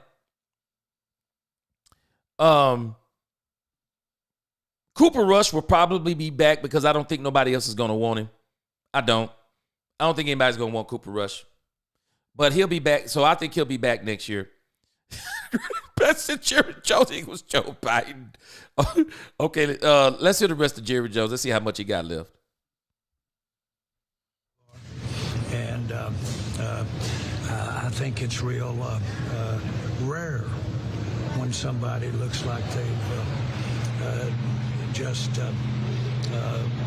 cleaned the bases out with a grand slam home run or something. No, I understand body language, but that's part of it. You have to gather it back up and go out there and play. You said there wasn't any risk when that sheet metal came down. Is that what I heard you say? You didn't think it was a risk? I didn't say that. No, I didn't say that because I don't know who was there. I know we did it. We opened and shut the door long before any fans or anybody's in here. I think it's 4 hours before. And the reason they do that is to make sure everything is working and to avoid those kinds of risks if there's any fans or anybody in here. So that's what happened, and it worked. And it told us to basically probably don't open the door. But the piece apparently was loose from the heavy winds that were out here all day during the time. And there were reports of serious winds all over this area during the day. And I don't know, and we hadn't had an evaluation as of right now, but he'll take a look at it. But, we open and shut those roofs and doors, and we do that several times throughout the week before we get to a point where we're actually going to use them with any fans or anybody around that are impacted by it. Have you or the organization heard from any of the people that did have to kind of start? All right, we'll unpack some.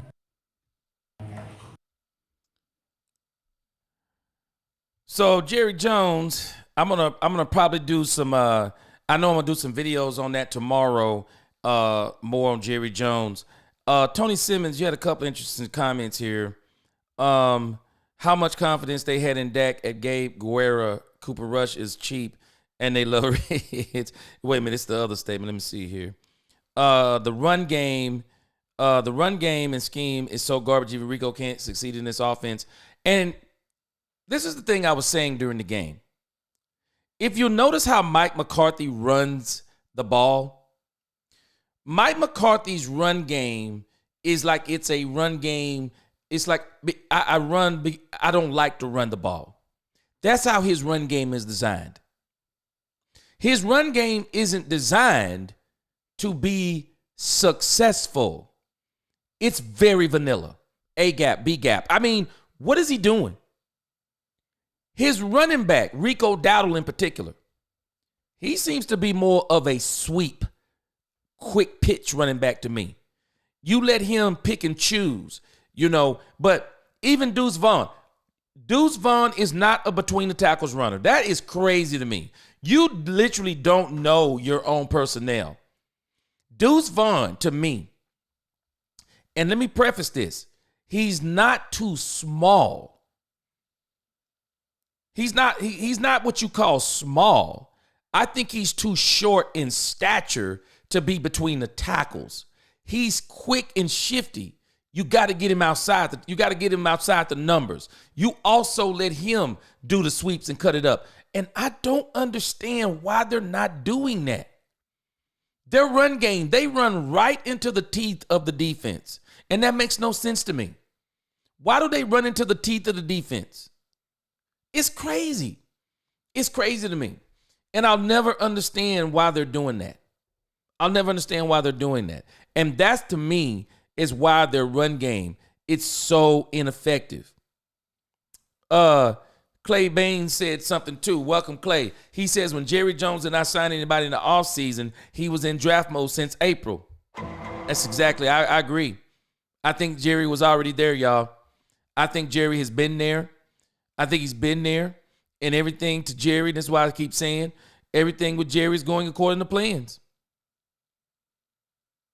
It's going according to plans. Can't bring in a veteran. Nah, he won't beat out Dak. That bait not Dak. And even if he could, I got 231 million. I got 231 million guaranteed reasons why I don't care if you bring in Patrick Mahomes. He's not beating out Dak Prescott. I'm not letting the money sit on the bench. Stephen Jones will tell you that. The money stays on the field. Yeah, Jerry wasted a 4th round draft pick. Jay Army, what's going on? I don't think I've ever seen a Cowboys team this bad ever. Not even the 2015 team is worse than this team. That 0-16 team was better than this one. Way more effort. The 0-16, the 1-15 teams, they were better. And then we bring Zeke, which has caused nothing but drama. Way too much drama. Daniel, why would they bring back Bland? That makes no sense to me. I'm with you. Why? What are you bringing them back for? I'm not bringing back Bland nor Nealon. I'm not doing it. I don't understand.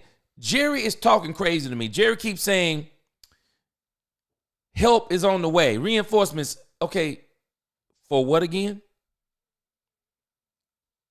What are they on the way back for? What are they going to reinforce? Are you saying you're trying to win? Are you saying there's a chance of winning? Are you saying 1 game, 2 games, 3 games, playoff run? What are you saying, Jerry? What are you saying? It doesn't make sense what he's saying. I would go ahead and sit down there, DaRon Bland. And as a matter of fact, if I was Jerry, I would sit down DaRon Bland. I'm about to do DaRon Bland's contract early. I'm about to do Micah Parsons. I'm already about to be negotiating with Micah Parsons. I'm going to know I'm going to know where I am with Micah Parsons by the time the draft comes up. I am. And if I'm not where I need to be with Micah Parsons, I'm about to make the Herschel Walker trade. I am. Jimmy in the field 7, wasting your time, cheer for another team. There is another one in Texas. Nah, it's in my DNA, Jim. I can't do it. Deuce and Turpin have speed. Wish we were using them more. I don't understand. Turpin breaks a 64-yard pass, and you don't go back to him until 2 minutes in the 4th quarter. Make it make sense. Yeah, Tony, I couldn't do another team. Keith Rivera, hey, G, don't forget to watch Abdul Carter from Penn State. All right, let me put that in my, matter of fact, I'm going to put that in my YouTube browser here. Okay, you said Abdul Carter. May have to make a case for him to be, okay, I got him.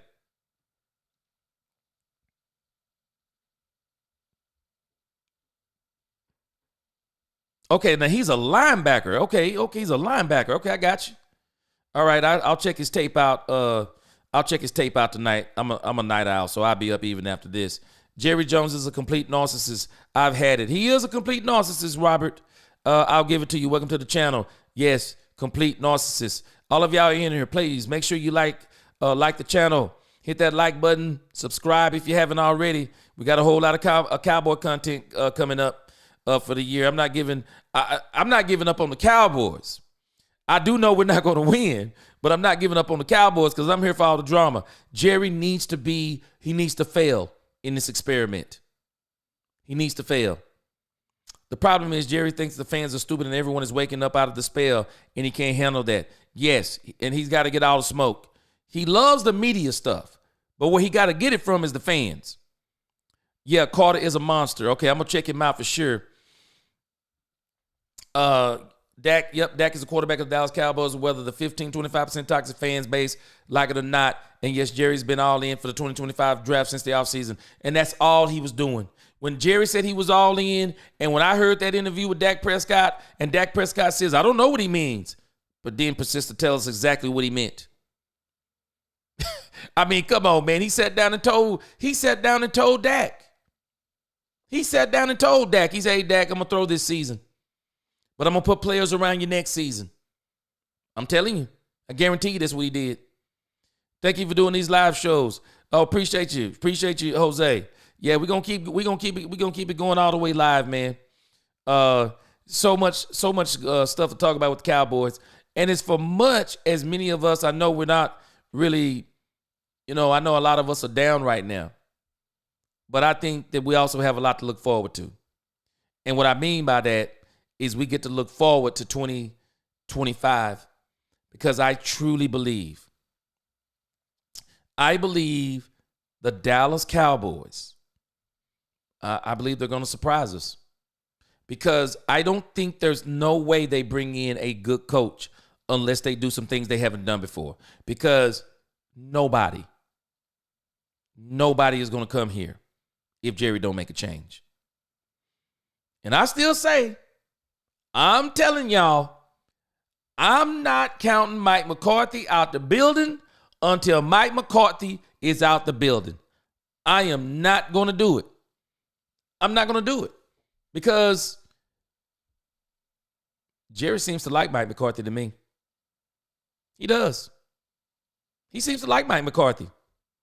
And so, why? I mean, he's the reason why he's failed. He's the reason why he failed. So, how do you blame him? How do you blame him when you're saying that you didn't give him the tools that he needed? I don't know how you do that, y'all. I mean, you really got to explain it to me. I mean, if we can stand before God in the end and say the devil made me do it, then how in the world is God going to send us to hell? I mean, you can't say that. I mean, you if the devil can make you do it, then you got every excuse. Kaylin Glapsy, appreciate you. Appreciate you. Y'all keep on. Y'all make sure y'all subscribe, hit that like button. Is Jerry going to bring in? Whoo, man, don't you dare say that Daniel M out loud.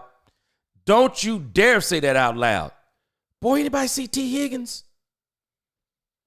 Boy, the Cincinnati Bengals got a problem that everybody. I'm telling you, they got a problem I'd love to have. Hold on a second, y'all. All right. So let me say this. Y'all, I'm staying up a little bit longer. So if y'all want to hang in here, it's 12:30. We got a couple interviews to go through. Finally, they're going to start posting interviews on DallasCowboys.com. And we've already listened to Jerry Jones. Let me see how long the Jerry Jones is. And what I'm going to do, I'm going to go back and listen to Jerry Jones tonight. I'll probably be doing videos on Jerry Jones. But the one I want to listen to none other than, they got Cooper Rush on here, y'all. I want to listen to Cooper Rush. I really want to hear what Micah Parsons has to say because he always got something to say. I want to see if he said anything. Okay, so I don't see Micah Parsons on here. Let's listen to a couple of interviews, y'all. They're pretty short. Let's do Cooper Rush first.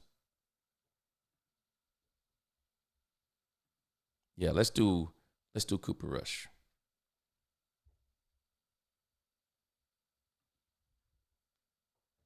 Had 2 losses for you here as the starter. Tommy Yarsh, DallasCowboys.com. 2 losses for you here as the starter. As you kind of look back, what do you feel like this team needs to do better offensively? Yeah, we just got to get the ball in the end zone. We keep shooting ourselves in the foot. Had a couple chances, couple momentum there in the second half especially, that we just didn't punch it in. Starts with me. You missed a couple throws. You drop a snap. Just opportunities like that versus a good football team, you can't blow it like that. Elwin Henderson, Gilmore Mayor, Cooper, you had such a great record in your previous starts. How tough has this been to accept these last 2 starts the way things have gone? Yeah, losing's never fun. I was fortunate to get off to a hot start with the wins, but this is the NFL. Everything comes to balance, and winning's hard, and we want to get that losing taste out of our mouth. Got anything, Sydney? Good. Cooper, when you've got guys on the offensive line going down and you've got different guys up there, how much more difficult does that make it to either check protection or just kind of get that in sync up front? Luckily, those young guys have played a lot. TJ's been in there a ton. I think Brock got in there later once T. Smith went down, and he's the smartest guy in the room. So in terms of communication, protection, things like that, it's no issue. When you're going through a season like this, even as professionals, how hard is it to keep positive-minded and just keep from putting your head down and going, oh, Lord, can this season ever end? Yeah, it's just the competitive nature in you, I think I said last week, luckily, the NFL's not slowing down, another game's coming. So the competitor in you, it sucks. You're happy to have another chance to get out there. But, yeah, you definitely want to get rid of this bad taste in our mouth and move on. Good. Tom? Good. You good? All right. Thank you, Cooper. All right, thank you.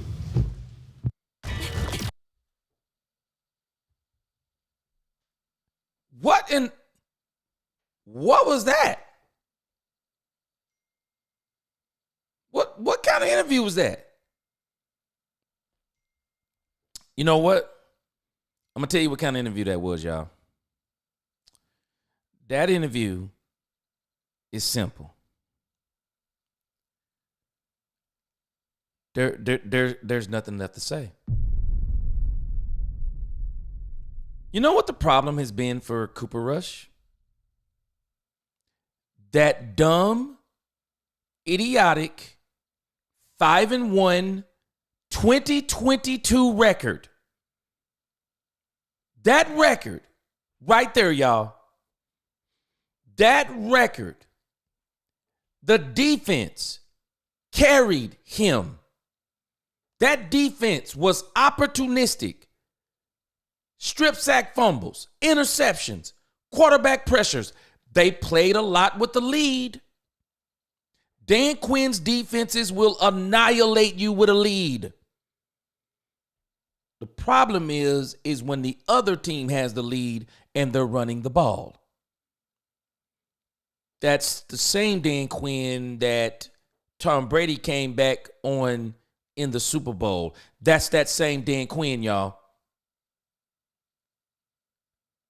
But that defense, they are front runners.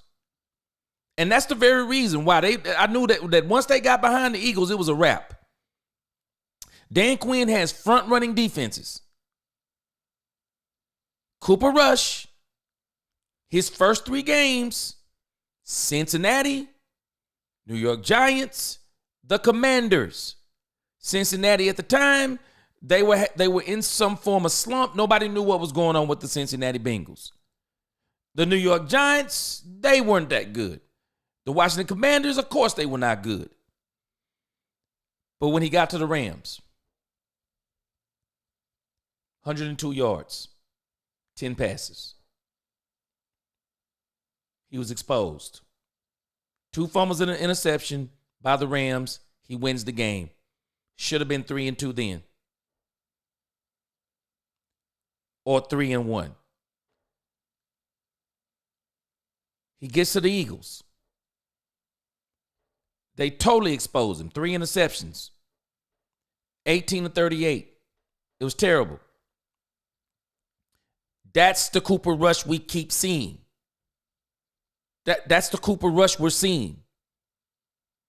The Cooper Rush who's a sitting duck in the pocket, that if he don't have a quick read, if you don't get the scheme perfectly for the guy to be wide open, Cooper not going to hit him every single time. There's a reason why he's a career backup. Anybody that's been watching this tape, he'd have been picked off the Cowboys a long time ago. Nobody's letting a starting quarterback continue to be a backup quarterback for less than $2 million a season on any team. No, you want to play for $2 million? How about we give you 10? There's no way. Cooper Rush is what he is. Let's not say anything bad about him. Backup quarterback in the NFL is probably one of the best jobs in the world. I mean, it is. You get behind a quarterback that stays healthy, you're literally getting paid to keep your body in shape. You're getting paid pretty good money. More than you'd make out there in any corporate job, pretty much. All you have to do is be ready to play. And a lot of times you might find yourself being the most popular person in the building. Everybody loves the backup quarterback for some reason. For some reason, a lot of teams, they be like, oh, the backup is better than the starter. No, he's not. It's the very reason why he's the backup. But you can't tell folk that. And so there's nothing to ask Cooper Rush in reality, because I'm laughing because they're like, how's it, now you've lost 2. What do you mean how he feels? I wish he would say it's realistic. I'm the backup quarterback. That's all I've ever been. I mean, he's not going to say that, but if I was that good, y'all, I wouldn't be the backup. The team carried Cooper Rush that run. This team needs somebody to carry it. And Jerry Jones is going to eat those words he said 2 weeks ago. He said, I don't know what kind of arithmetic you doing, but we wasn't playing too good with Dak Prescott. We only have 3 wins. How much y'all bet? I'm willing to put money on it. How much y'all bet? Cooper Rush won't get 3 wins this season. Cooper Rush won't get 3 wins. So, Jerry, what kind of arithmetic you're doing?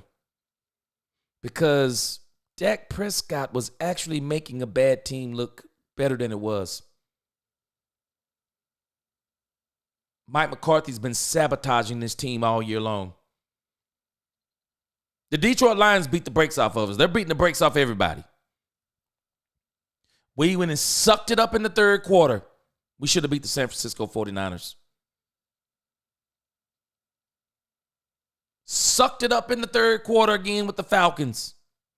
Should have beat the Falcons. Dak Prescott shouldn't even be hurt. We sucked and sabotaged ourselves in those games. And Dak Prescott, no matter how bad anyone says he is, I bet you this, he's better than Cooper Rush. And Jerry Jones is delusional. He is very delusional. We got another interview here. And this one I'm very interested in hearing also. Cooper Rush, pretty boring. Wasn't really much to say, I guess. You know, right? He's Cooper Rush, right? This is the one I want to hear right here. At James & James, we don't. Let's listen to what Mike McCarthy, what excuse is he going to give us this week? Mike McCarthy is the only guy I know. You listen to him talk a game, and I can see exactly why Jerry Jones hired him. Boy, he talk a good game. He don't call a good game. Clarence Hill, City, Dallas. Cooper Rush had a lot of passing attempts. What were they? Uh-oh. Clarence Hill is coming for the jugular vein. Y'all ready? Clarence Hill is coming for the jugular vein. Get him, Clarence. Hill, City, Dallas. Cooper Rush had a lot of passing attempts. What were they doing to take away the run, even before it got out of the way in the fourth quarter? He had like 39 after 3 quarters. Yeah, we had a couple looks with motion, and it's just more about how they reacted to it. Particularly in their big nickel deal. We went to some base big fronts, so that I think we didn't hit on any of those, and just really couldn't get it going. Frankly, the run game, and that was a primary focus coming into this. I would have liked to have been a lot more balanced, run the pass. I don't want to throw the ball 40 times, and then I think just with the injuries up front, their pass rush got going there. After we got 2-score game and they got to a 3-score game. Mike Todd. Hold on a second. Hold on a second. What you heard this man say? He blamed it on when it got to a 2-score and a 3-score game. Y'all ready for this? Mike McCarthy. You just won't be real. Nah, Mike. You didn't want to run the ball. It is the bottom line. He did not want to run the ball, y'all. He didn't want to run the ball. When you run the ball, you don't just plan to run the ball, you plan to run the ball. You don't plan running the ball by saying, okay, A gap, B gap. That's all we're running. Oh, jet sweep, CeeDee Lamb. That's all. No, that's not how you run the ball. Man, you get exotic with that thing. Hey, man, we're going to pull the guard on this one. We're going to pull the guard. We're going to run the sweep. We're going to run the pitch. We're going to run the reverse. Oh, we're going to, anything we can do to run the ball, we're going to run the ball. We'll run goal line on first down.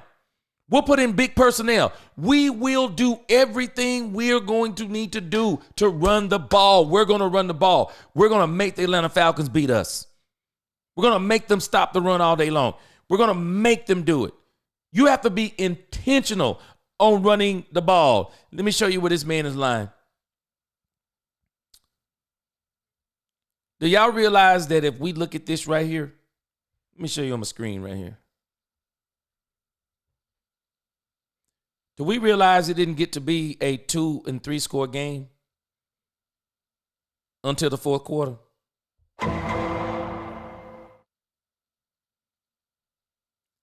They went in the third quarter, y'all, 17-10. They got the ball first. If I'm not mistaken, they went 3 and out. Mike McCarthy, y'all, is a liar. It doesn't get out of hand until the fourth quarter, Mike McCarthy. You had already thrown the ball 39 times in the third quarter, Mike McCarthy. Bold-faced lie. Straight liar. You didn't establish the run, and you didn't want to, and you had no intention on doing it. Because if you did, I'm sorry, you coming out there a little bit more sexy than that. Telling me you want to run the ball, and you're just running it up the middle. Stop it. You got to give me more than that, Mike McCarthy. You have got to give me more than that. And for you to say, we didn't intend to throw the ball 40 times. I know you didn't. You threw it 55. You won't tell us that we already knew. You had no intention, Mike McCarthy. You had no intention on running the ball. None. It's a travesty. It's an absolute travesty how many times this man ran the doggone football. Look at this nonsense. Man, you need to go tell this on the mountain, bro, because you are a straight liar. You telling me you ran the ball with Rico Dowdle 10 times. Deuce Vaughn was garbage time throws. Do y'all know they literally had an entire drive and a long drive. Deuce Vaughn was in the game and they didn't run the ball but one time? Miss me. And throw this old trash jet sweep with CeeDee Lamb out the doggone door. Tired of it. Jet sweep. Ezekiel Elliott, 1 for 8. Get out of town. Including Cooper Rush. You ran the ball 18 times, and you telling us you were intent on running the ball, and you were still in the game. Man, had you not taken 3 points off the board,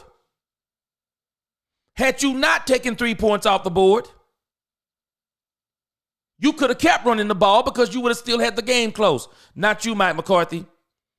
You're lying to us, bro. You're lying to us in this interview. You didn't intend on running the ball, and I can tell by the look on your face, all them weird smirks you're giving. You had no intention on running the ball. We don't believe you. We don't believe you. You need more people. With ESPN, 20-10, it's 4th and 2. Can you walk us through the decision to go for it there and not take the field goal? Yeah, definitely. It's 4th and 2. Matt had a good play, had a rub play there. got the coverage we needed. It just wasn't clean on the outside. It got flushed and, had a chance on the over route there. So it was a clean play. And I think it's just like anything. You can't have it both ways. We're trying to play it, exactly right, managing the game, 14 play drives. Obviously had the big penalty on the field goal. But, we needed 7 there and, 4th and 2 and everything that, we were talking leading into that series, that's a go-for-it situation. And, I felt good about the call.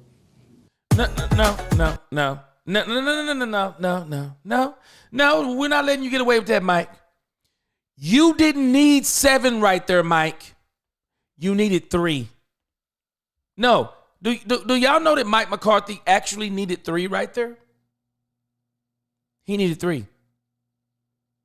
Because if I'm not mistaken, at that point, the game would have been, 17-3? No, you didn't need 7. You needed 3. You needed 3, Mike. That's what you needed. And you did one of the most boneheaded things that you should never do, Mike. You don't take points off the board. It almost always ends in disaster. Because the analytics don't tell you a couple of things, does it? Analytics don't tell you things like maybe you could slip. Maybe the kicker who's automatic can slip. No, Mike, you never take points off the board. No, Mike. That was insane what you did. And don't tell us that's not what they ask you about the play. There was actually no need. There was no urgency for you to do that right there. Tony says, clown show. If you're going to lose, try to establish a run. Preparing for next year, at least try to experiment in the run game. Well, if you're just going to keep running A and B gap, you can't convince me you can't run the ball. What you're telling me is actually you can't run the ball up the middle. We know that.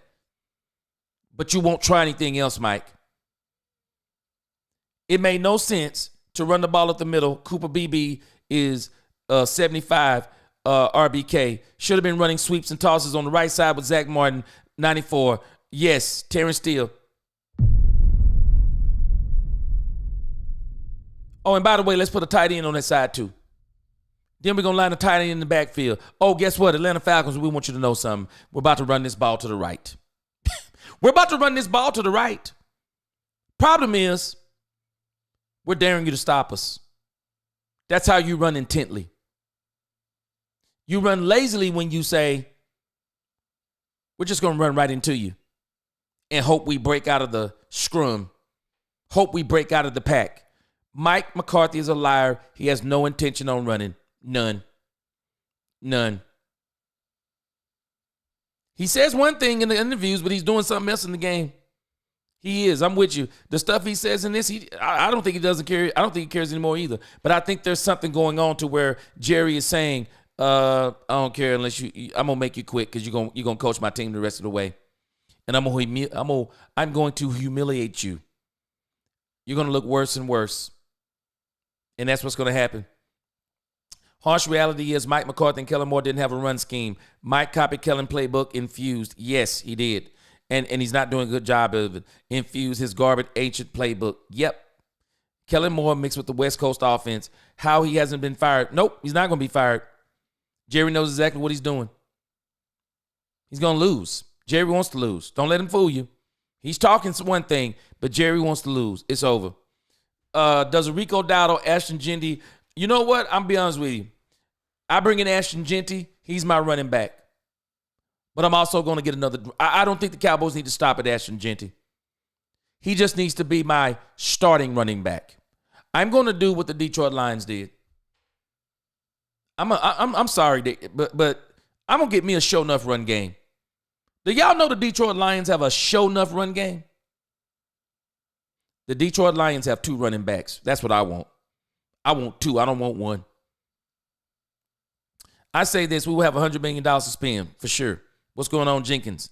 Next year, go get Nick Chubb, Greenlaw, and Diggs as wideout. 3 draft McMillan and Hampton or Jeanty and Bond. Yeah, you know what? If Chubb is out there, I'd definitely get him. Oh, yeah, because I want a 2-headed monster running back. I'm going to make Rico Dowdle. You want to be running back on this team? I like what I've seen, but you're going to work for it. You're going to work for it. You're not going to beat out Jeanty. I'm going to make you beat out Nick Chubb. You can't beat out Nick Chubb, we'll trade you. No doubt. No doubt. I'm with you on that. I'm with you on that. We're not going to get in the top 5, Jenkins. We're not going to get in the top 5. It's too hard to get in there, man. That top 5, it's gridlocked in there almost. It's going to be too hard. And the other reason why we're not going to get in there, you're not getting in the top 5 with 4 wins. We're going to beat the Giants. I'm telling you, we're going to beat the Giants. They're going to throw the game. They're playing with a backup quarterback. They're going to throw the game, and they're going to let us win. I don't even know if it'll be competitive. The Cowboys are going to get there. We're going to get our hopes up when we beat the New York Giants, and it's going to be fool's goal again. Ashton Genty is going to play like Ashton Kutcher if we don't fix this line. I think they're going to go in the draft. They'll probably get another lineman. I'm not going to be surprised. I think they just should go get one in free agency. I think we're wasting too much. I think we're wasting too many picks on the line in the draft. Sometimes it's hard to get that position in the draft. You need to go out and get a guy or a couple of guys on both sides of the ball who are already good. Go out there and pay them $10 million a year. Who cares? We got to stop being cheap. 5 in a row at home. How do you explain? Can you explain any of this, or explain it? Yeah, any kind of. I think the reality it's very frustrating. It's frustrating for everybody. Frustrating for the players. Frustrating for the coaches. I know it's disappointing for the fans. But we have a lot of moving parts going on, and we just have to be cleaner and more detailed in certain spots. We're not playing well enough, or execute well enough, coaching well enough to overcome some of the mistakes we're making at critical times in the game. So, just go, even in the first half, we had some opportunities there to get some more points and didn't get it done. We just have to play cleaner in these tight spots, and we did not do that tonight. Calvin. So, did y'all notice something right there? I find it to be strange, y'all. I find it to be strange that tonight that Mike McCarthy isn't talking about his play calling. Mike McCarthy is actually defending his play calling, and he's throwing the players under the bus.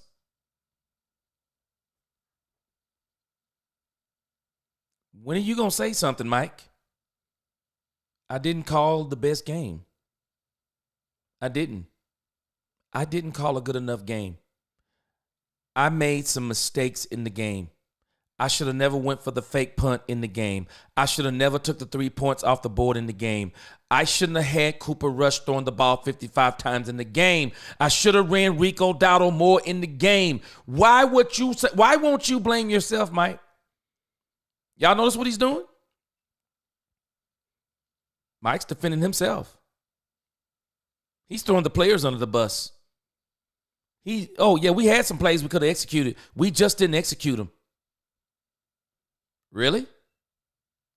So you're defending all your play call. No, Mike, you don't get to do that. You didn't call a good game. And he asked you, how do you explain losing 5 games? How do you explain it? He didn't ask you that. He didn't ask you, was it frustrating? He said, explain it. Can you own it? We're not good. We're not good. I'm not calling good enough games. Why don't you own it, Mike? I'm not calling good enough games. Not Mike. Mike's not owning it. Mike's blaming now. Watkins, Dallas Morning News. Thought process on the fake punt there in the first half?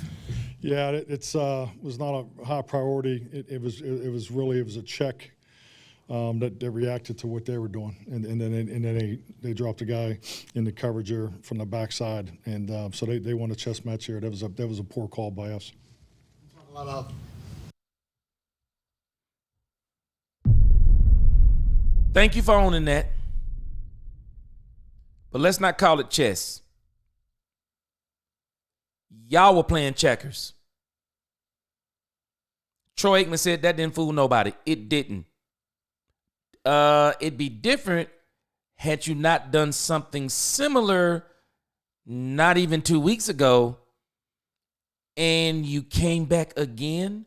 Oh, we're going to throw it to the middle this time rather than the outside. Same result. Duh. It wasn't the time again, Mike. Poor situational football. Poor situational football.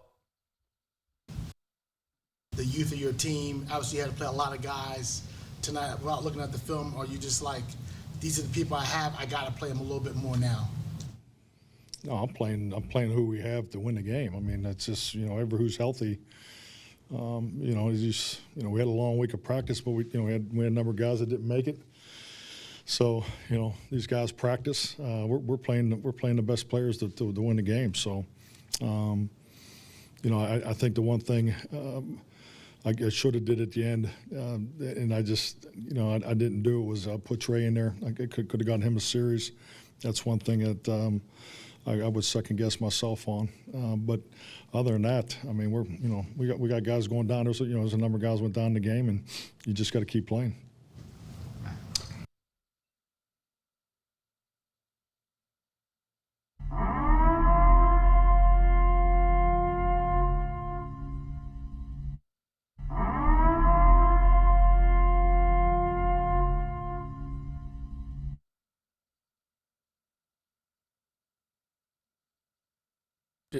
Did I just hear Mike McCarthy said he should have played Trey Lance? You think? But why wait till the end? Stop throwing him in at garbage time. Throw him in and let him get into the flow of the game. Let him be a part of the game. Don't just say, hey, man, come in here and throw and run a couple of runs, first and second down, read option, then go back to the bench. No, make him a part of the game. Make him a part of the game. How about putting him in the wildcat in the quarterback role? But hey, we're going wildcat all the way down the field on y'all. We're going what we used to call back in the day powwow. We're going me, Rico, Zeke, Lance, Rico, Zeke, backfield. Let's go. We about to run y'all up out of here. 2 tight ends. We going all the way in on this thing. Y'all gonna have to stop us. We're running this ball today. Why would you say at the end? No, you got to work him into the flow of the game. Mike. And I really do think that you're going to have to I really think after the Giants game, I really think on that break, they're going to get a 10-day break. I really think they should put Trey Lance in. Just work him out a whole 10 days. You're the starter. The game plan is yours. We're practicing it for 10 days and let him go in there and win and let him see what he can do. Mac Engel, Fort Worth Star-Telegram. I know sometimes in these situations when the record's not going the way you want, effort can be a question. Have you felt good about how hard your team is playing throughout all this? Yeah, I thought they fought. Absolutely. We're just, our problem is an effort. It's not effort during the week. I haven't seen that. We're not making critical plays. The big play ratio. We were -4 at halftime, and that's usually a pretty good indicator of how the flow of the game's going. You usually average 16 big play opportunities a half, and I don't know what it. I know it. Obviously didn't go very well for us in the second half too. So, we just got to stay after it. We got some young guys are playing. We got to get them right. We're a 6-day week, but yeah, I'm disappointed. I'm frustrated for our guys because I know how much they put into this, and but we just got to keep banging away here. In regards to Tyler Guyton, it looks like at times he's been pretty good, and other times some of this has been a lot for him as a rookie. Is it too much for him right now? He's just young. I mean, he's young, and this is what he needs. He has a bright future ahead of him, but he's just very green right now. Gilman Henderson, Gilman Mirror, Mike, you mentioned Trey Lance a little bit ago there. Any thought about putting him in any earlier, and do you anticipate he might play a little more this coming Sunday? Yeah, I really just didn't want to get into putting him in for a play or two. I mean, there's definitely because he's more than a gadget player in my opinion. So we had him prepared to take a series. And frankly, there at the end, I should have gave him that series, and I regret not doing that. We're back at it again. I don't want him giving Trey Lance the last series. Work him into the game, Mike. He needs to be a part of the game. And I'm telling y'all, I'm here for all the smoke. I do want Cooper Rush to take that beating against the Washington Commanders. I want all the Cooper Rush talk deaded. Dead this Cooper Rush talk. He's a backup quarterback, and he's a backup quarterback. And I want all that talk deaded about he's this mythical unicorn. Nope. You're that good? You can do what Dak do? Well, Dak got us 3 wins with his team. He beat the Pittsburgh Steelers. They're one of the top teams in the league. Cooper Rush, can you take this same team? Dak Prescott didn't even have Micah Parsons. Didn't have D-Law. I think there's going to be a game where Cooper Rush is going to have D-Law, or if he don't have D-Law, he might have DeRon Bland. Brandon Cooks might be back. You win us one of these games because Jerry told us we're doing the wrong arithmetic. So we need you to take us and win one of these games. That's what we need you to do. Nope, I want this Cooper Rush talk deaded. Dead it. So we don't have to have it again. Now he's 5-2. Wait, 5-3. Now he's 5-3, y'all. Let's get him to 500 so we can stop this mythical unicorn talk. And then we can get down to business and stop saying stupid stuff. We can get down to business. So, but I think the opportune time, I don't know if you want to work Trey Lance into the Commanders game. It's a short week. Thursday game, shorter week. Work him into that next Sunday's game. Hey, Cooper, you're going to be the backup for Trey Lance. We're going to let him start. I mean, we want to give him some time out there. I mean, you're going to be a free agent. He's going to be a free agent. Give him an opportunity to play. See what the guys look like with him. Play the young guys. See what he look like. Give him some time. I think there's, I mean, what does it, why not? What does it hurt now?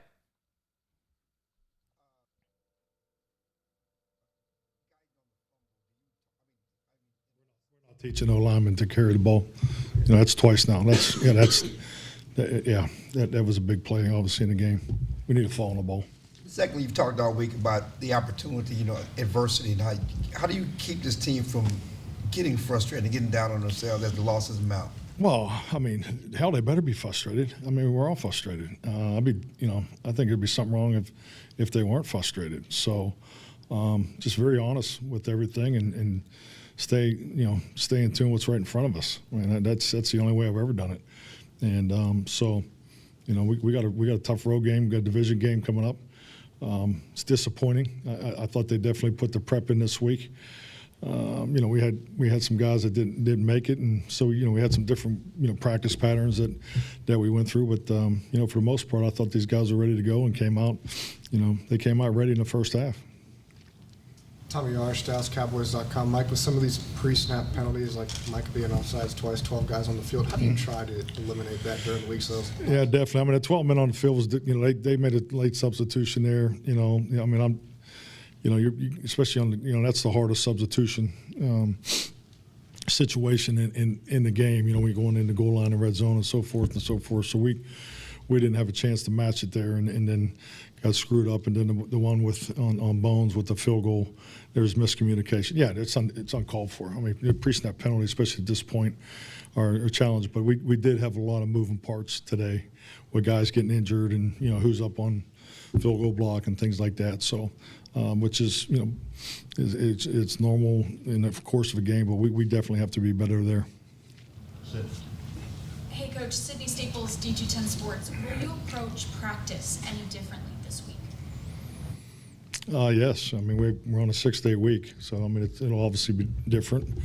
There's only so much you can do on Wednesday, and we won't be in pads till until Cincinnati week. But yeah. So, but we'll do as much as we possibly can to get ready to go beat Washington.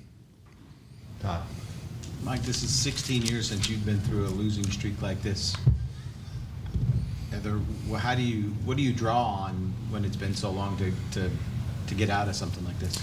I feel in times of adversity, the confirmation comes into what you know from your past experiences, but also just trust the people in the room, the people that are doing the work, and I do. I believe in this locker room.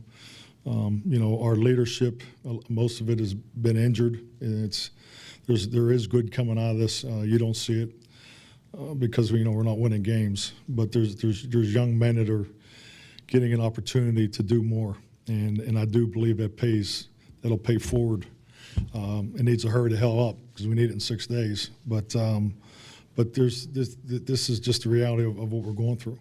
So I do believe in them because not only what they do for the organization, but the energy and the effort that they give me. So I have every reason to believe that we can play better. We have to be cleaner. The discipline and the details is you're tired to hear about it, but I just got to keep pushing it and make them focus on it, and I do believe we'll come out on the other side. Zach's injury, did you get any update on what? He just told me it was the other ankle briefly when I saw him in the locker room, but I did not go to the training room. When he's dealing with both ankles and his shoulder, I mean, he's trying out there, right? Is there any time Zach Marr's a warrior. Yeah. Yeah. You ever tried to say, man, just take a week or maybe need rest or don't go? Well, I think just the big thing is for every guy, and especially for you specifically talking about Zach. I mean, it's he's established here. He has a great rapport with our our medical staff. So we're always going to do right by the player. But he is giving us everything he can. I was going to ask about Zach. All right, Cal. Given where you are in your season, how difficult is it to? You know what? We got to play these young kids, some of you vets. No, this is it, man. We got 7 losses. We got to go backs against the wall. We got to fight, scratch, claw. We got to do everything we can to go win the next game. That's where my mind's at. That's what I'm going to coach, and that's the expectation. Yeah, we got to win. We deserve the win. We deserve the opportunity to win, and that's by putting the best people out there. So, and right now they're young. So. Those guys, our young guys are getting a lot of experience, but we need to do whatever the hell we need to do to win. Thank you, Mike. Thank you. That was Mike McCarthy, guys. I'll be releasing some videos, kind of analyzing some of the stuff that he said, but I know it's got to be tough for Mike McCarthy. I think some of his frustration, Jay Army, you said something here, and I want to kind of capitalize on it as we get ready to close. But you said here, to be honest, the Cowboys need to stop the West Coast offense. I don't like the short routes. I don't like the passing more than running the ball. Need new schemes and young coaches with modern plays. And I'm telling you something, man. One, you're right. The West Coast is antiquated. Mike needs to get rid of it. But I'm not going to be surprised. Mike McCarthy doesn't sound like a guy that's getting fired. He doesn't. And he's not getting fired, of course. He doesn't have a contract. But he doesn't sound like a guy who... He doesn't sound like a guy who is not going to be back. He sounds like a guy that's a part of the plan. And that leads me to believe I just wouldn't be surprised if the Cowboys decided that they were going to bring back Mike McCarthy and just not let him call plays. And definitely don't let Brian Schottenheimer call plays. I mean, I think they really need to get. I just think Mike McCarthy, in the grand scheme of things, though, I just don't think he's a good motivator of men. He seems to have been, he seems to be very inconsistent with motivation. They keep having the same doggone problem, procedural problems. 12 men, they were talking about it. He's always in the top in penalties. He's got some quirks that he just can't seem to fix on this team. I mean, you're hearing them ask. They're talking about, are you going to practice different? What have they been talking about all year long? Practice, practice. Dak talking about practice. People don't know where they should be. I mean, just these issues. Micah Parsons talking all the noise. He talks, but he talks the talk. I'm sorry. When you talk like Micah Parsons, you need to play like Lawrence Taylor. When you talk like Micah Parsons, you need to play like Charles Haley. But I'm telling you, I'm not going to believe that this man is out the building until this man is out the building. I'm just not going to believe it. And let me comment on what Edgy said. What's going on, Edgy the Hedgehog? They're going to play Trey Lance. But I do think, I'm telling you, there's something that they saw in that Eagles game that made them say, hold on before we put him in. Let us make sure first that we're definitely in the draft race. I think Cooper Rush is by design. I don't believe they think Cooper Rush can win. I mean, that's just me. I don't think they think he can win. I think they know he can't win. They're trying to sell us a lie. I don't think they believe he can win. We've seen it now, 2 games in a row. This guy's making a lot of mistakes. Fumbles. They dropped 2 interceptions tonight. The game actually would have been blown open long ago in the first half, I believe. Dropped a pick 6. Easily dropped a pick 6. I don't think they believe they can win with Cooper Rush. But I do think they're going to let Cooper Rush get the beating of his life against the Commanders. The week will be too short to put in Trey Lance. And I think the game they put in Trey Lance, now I believe this. I'm not prophesying it. I believe, and let's see here. What's that? I pulled it up here. So next is the Commanders. Short week, Sunday at noon. The next game will be Thursday, Thanksgiving. Then they're going to turn around, and they don't play again until December the 9th. That's a Sunday night game, I believe. Let me see, December the 9th. Okay, that's a Monday night game. So the Cowboys going to have another. So they're going to have another Monday night game. I think that will probably be the game that Trey Lance makes his debut against the Cincinnati Bengals. Yeah, I think it'll be against the Cincinnati Bengals, and then they play the Panthers, the Buccaneers, the Eagles, and then the Commanders again. So it's going to be a tough stretch. It is definitely going to be a tough stretch for the Dallas Cowboys. It is going to be a tough stretch. It is going to be absolutely grueling. I just don't get why Mike McCarthy doesn't learn modern plays and ditch his West Coast background and start creating new plays like running the ball more and creating better running plays. I don't either. And that West Coast, man, it doesn't work. And you know it already, J. Army. It does not work unless you got super studs all the way across. You got to have at least 3 super studs in there, man. You do. You got to have super studs in there. You do. And if you don't got super studs, it's not going to work. It's not going to work. And so I do believe Mike McCarthy should go back this offseason. And I think Mike McCarthy, I agree with you. I believe Mike McCarthy needs to come up with an entirely new playbook. He does. That West Coast thing is dead, man. It is. It's absolutely dead. It's absolutely dead. Why bring back Cooks if you're tanking? I don't understand it. I talked about it last week. I believe the Dallas Cowboys missed a golden opportunity. The Dallas Cowboys had 10 players they absolutely should have traded. Brandon Cooks was one of them. Kendricks is another one. Zach Martin is another one. Ezekiel Elliott is another one. DeMarcus Lawrence is another one. I would have traded all these players. What are you keeping them for? You're not making a run this season.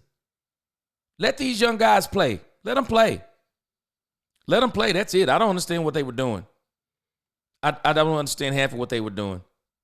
It doesn't make sense. What's going on, Bloodline? It doesn't make sense.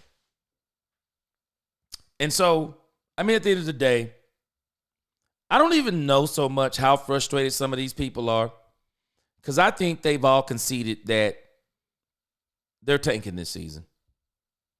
I think they're all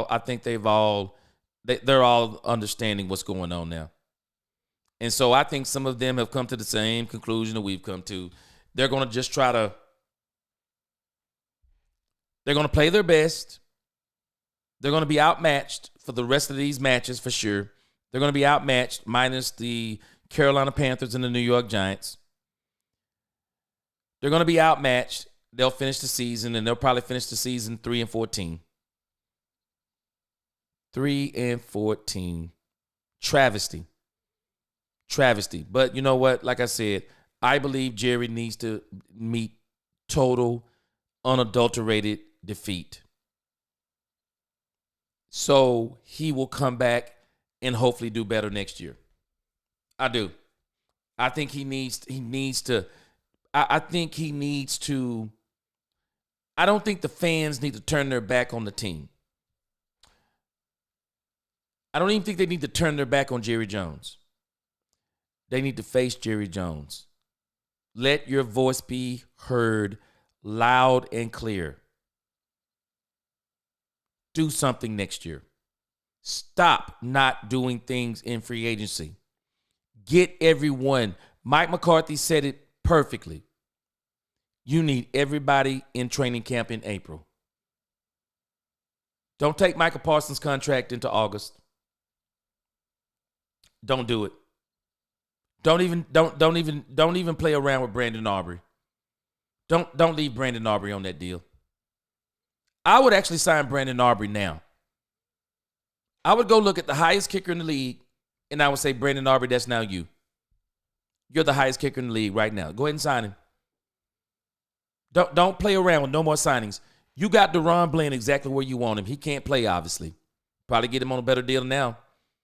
Don't let him come back next year and ball out on you, and then now you really got to pay him money. No, don't let DeRon Bland come back and ball out. Pay him while he's hurt. You don't have to pay him top dollar while he's hurt. You can get him on a contract now. And I don't know, like I said, I don't know if I would stop going. I mean, I don't know if I would stop going, but to each his own. But I would definitely be speaking loud and clear about this, about how the franchise, and I think Jerry is feeling a lot of pressure from the franchise right now, from the fans.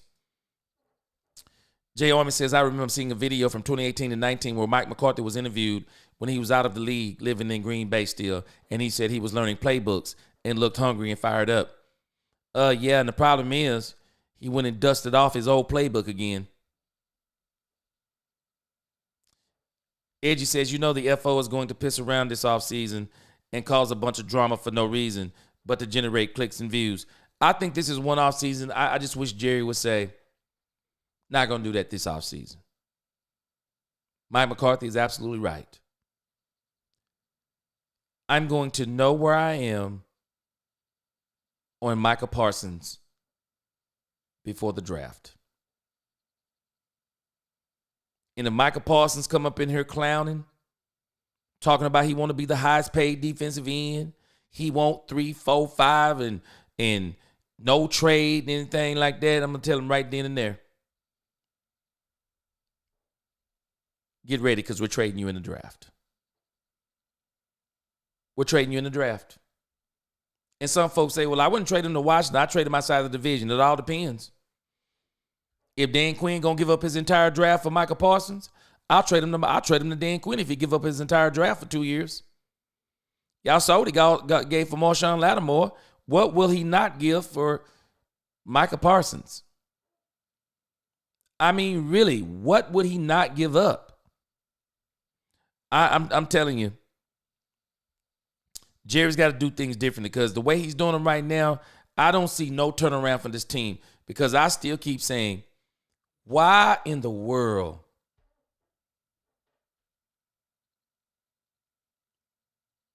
Why would any coach want to come coach here? I mean, we keep talking about these really high-quality coaches. Mike Vrabel, Bill Belichick, Deion Sanders. Why would they want to coach here? Unless Jerry does something different, why would they want to coach here? Jerry got a lot of things to change, y'all. Jerry got a lot of promises to make. Jerry's going to have to assure if he's going to bring in a Super Bowl winning coach, if I'm Ben Johnson, why would I come here? The Raiders look way more attractive than the Cowboys. They look way more attractive because I'm sure whoever the coach is, and if he's got some cachet, he can do what he want to do. I think the Raiders are going to replace Antonio. I think it was his name Pierce. I think they're going to replace him. I do. I think they're going to replace him. I mean, he might as well get ready. He's not going to be a part of the rebuild. I hope he's going to be a part of it. Because if they get Shedeur Sanders and the Raiders think they can get Deion, Pierce, bye. See you later. See you later. So I just don't understand. We do all this talking about like coaches are lining up to coach the Cowboys. They're going to have to make a lot of promises to whoever they get, especially if it's a Bill Belichick type. If it's a Bill Belichick, and I still say I don't believe Bill. I don't even think Bill Belichick. I could be totally wrong. I don't even think Bill Belichick is even in play at this time. I don't think he's in play. And don't be fooled. Jason Witten is not in play either. I'd be totally shocked. Jerry Jones don't want Jason Witten. Pfft, please. He's coaching high school football. Coaching high school football. Here's an article on the Athlon. Let me see here. I'm definitely going to have to go back and listen to the rest of that interview with Jerry Jones tonight.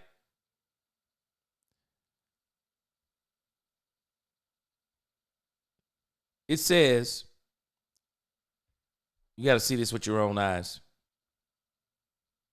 It says after the Monday night loss, Jones spoke to the media regarding McCarthy. As he did following the Dallas loss to the Philadelphia Eagles in Week 10, the Cowboys owner and general manager appeared to admit that he will be sticking with the Super Bowl winning coach for the remainder of the season. He ain't going nowhere, y'all. And in reality, it doesn't make sense to do it. Why do it? I mean, what are you trying to do? What are you going to try to accomplish by doing it? Win some more games? Stop it. You're not trying to win no more games now. Let me read this, knock this head off. He says, look, I made a change early on a coach with Shane Gailey, and I've always regretted that. I've made a change during the season with Wade Phillips and regretted that. And that's the music I'm listening to, Jones said. You don't need to worry about anybody in that locker room giving everything they got and more, and how bad they feel when they get beat on the play or get beat in a quarter of a whole game. I don't ever worry about that. And so he's basically saying he's not going to let go of Mike McCarthy, y'all. He's not going to do it.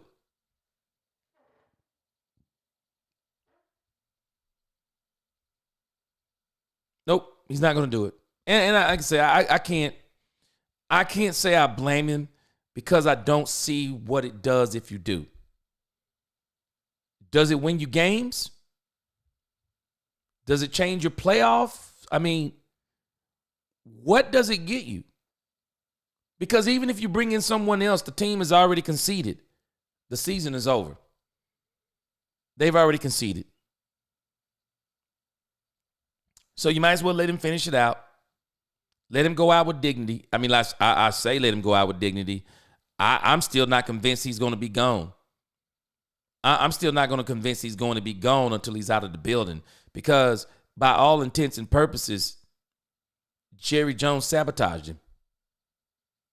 But if I was having a conversation with Mike McCarthy, I could tell you, okay, I will listen to everything you said. But my problem with you is still the play calling. And your play calling was atrocious. That's where I would get Mike McCarthy. You're a good guy. Your play calling is atrocious. But I think Jerry likes him. I do. I think Jerry likes Mike McCarthy. And that's why I'm still saying until this man literally cleans out his desk, packs up his stuff, I'm not believing he's gone. Gabe, you right, G.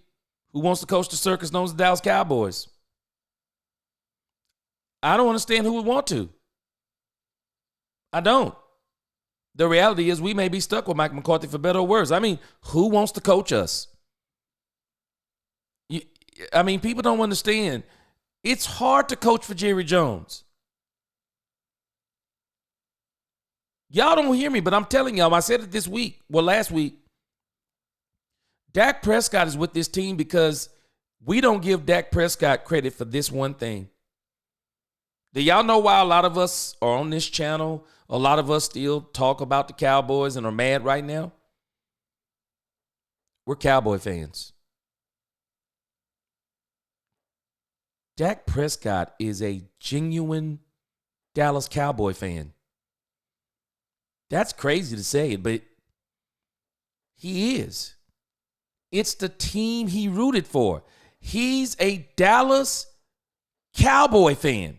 I mean, that's crazy. I want y'all to think about this as I close out. I'm going to get out of here in just a moment. But I'm going to leave y'all with this. I want you to envision how much of a fan are you right now? How much of a Dallas Cowboy fan are you right now? And you got the opportunity to play for this team. As much as you love it, you got the opportunity to play for this team. Are you leaving?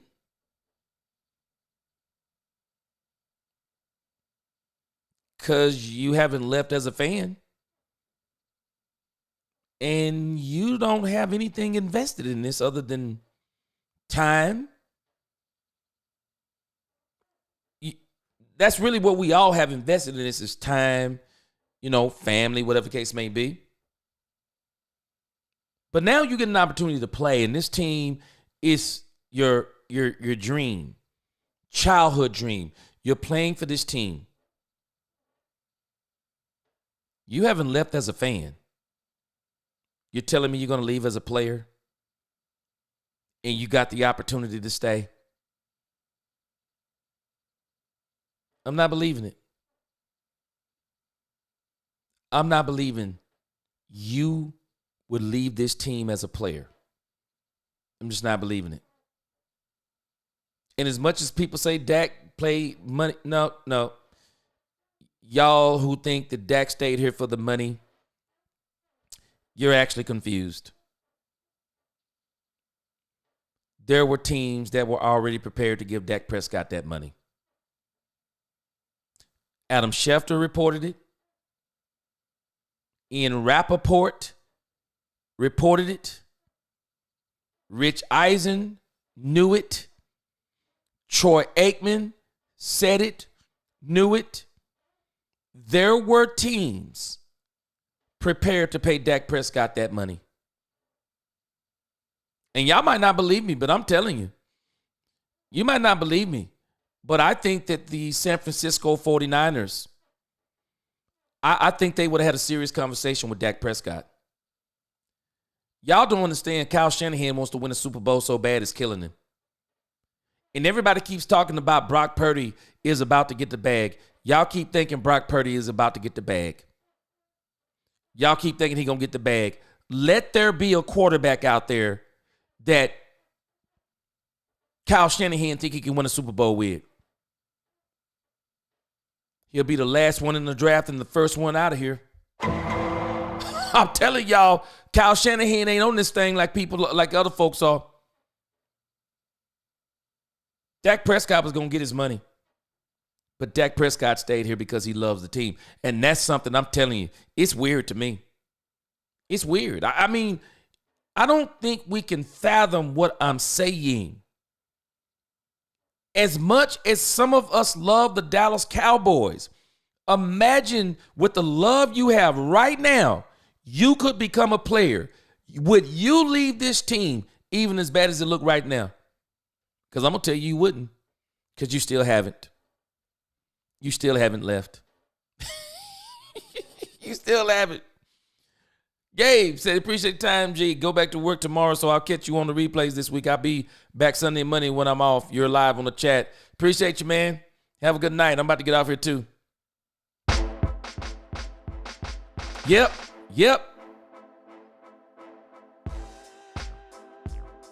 Edgy, you said who's about to get the bag? I haven't been following all the way on your the chat here. Daniel said, gee, I think it's hard to watch this unfold, but I also don't want to stop watching the games because I want to see the young guys improve. Woo, I'm here for all of it. I'm here for all of it, Daniel. One thing I've learned about a turnaround, one thing I've learned about being a winner and becoming a winner, man, you got to be there for the bad times and the good times. Because I will agree with Jerry Jones on this. Man, it's the bad times. Boy, they make the good times be so much better. Cowboy fans, y'all hang in there with these Cowboys. I truly believe, I could be totally wrong, but for some reason, I think this offseason is going to be different. I think Jerry's going to do some things different. I do. I think the pressure from the fans is getting to him. I do. And I'm going to tell y'all something. Don't you think for a second the Troy Aikmans, the Emmitt Smiths, the Michael Irvins, they're talking to Jerry Jones and they're saying, Jerry, you got to do something. The Jimmy Johnsons, they're talking again. They're saying, you got to do something, man. You got to do something different. I think Jerry's going to do something different. I think he's going to do some free agency. I think he's going to do something. I know they're going to do something in the draft. They're going to be so high up, they ain't going to have no choice but to do good in the draft. I think the Dallas Cowboys are going to try to get busy, and they're going to be back quicker than later because there is no way I'm letting Dak Prescott run out of here with $231 million of my money, and I don't get a Super Bowl out that joker. I'm getting there some kind of way, come hook or crook. We're getting to that Super Bowl. That's going to do it for me, guys. Y'all have a good night. That's going to be my time. Like, share, subscribe, hit that notification bell so you know the next time we post another video or we go live. Let's talk Cowboys. Will we talk facts? Peace.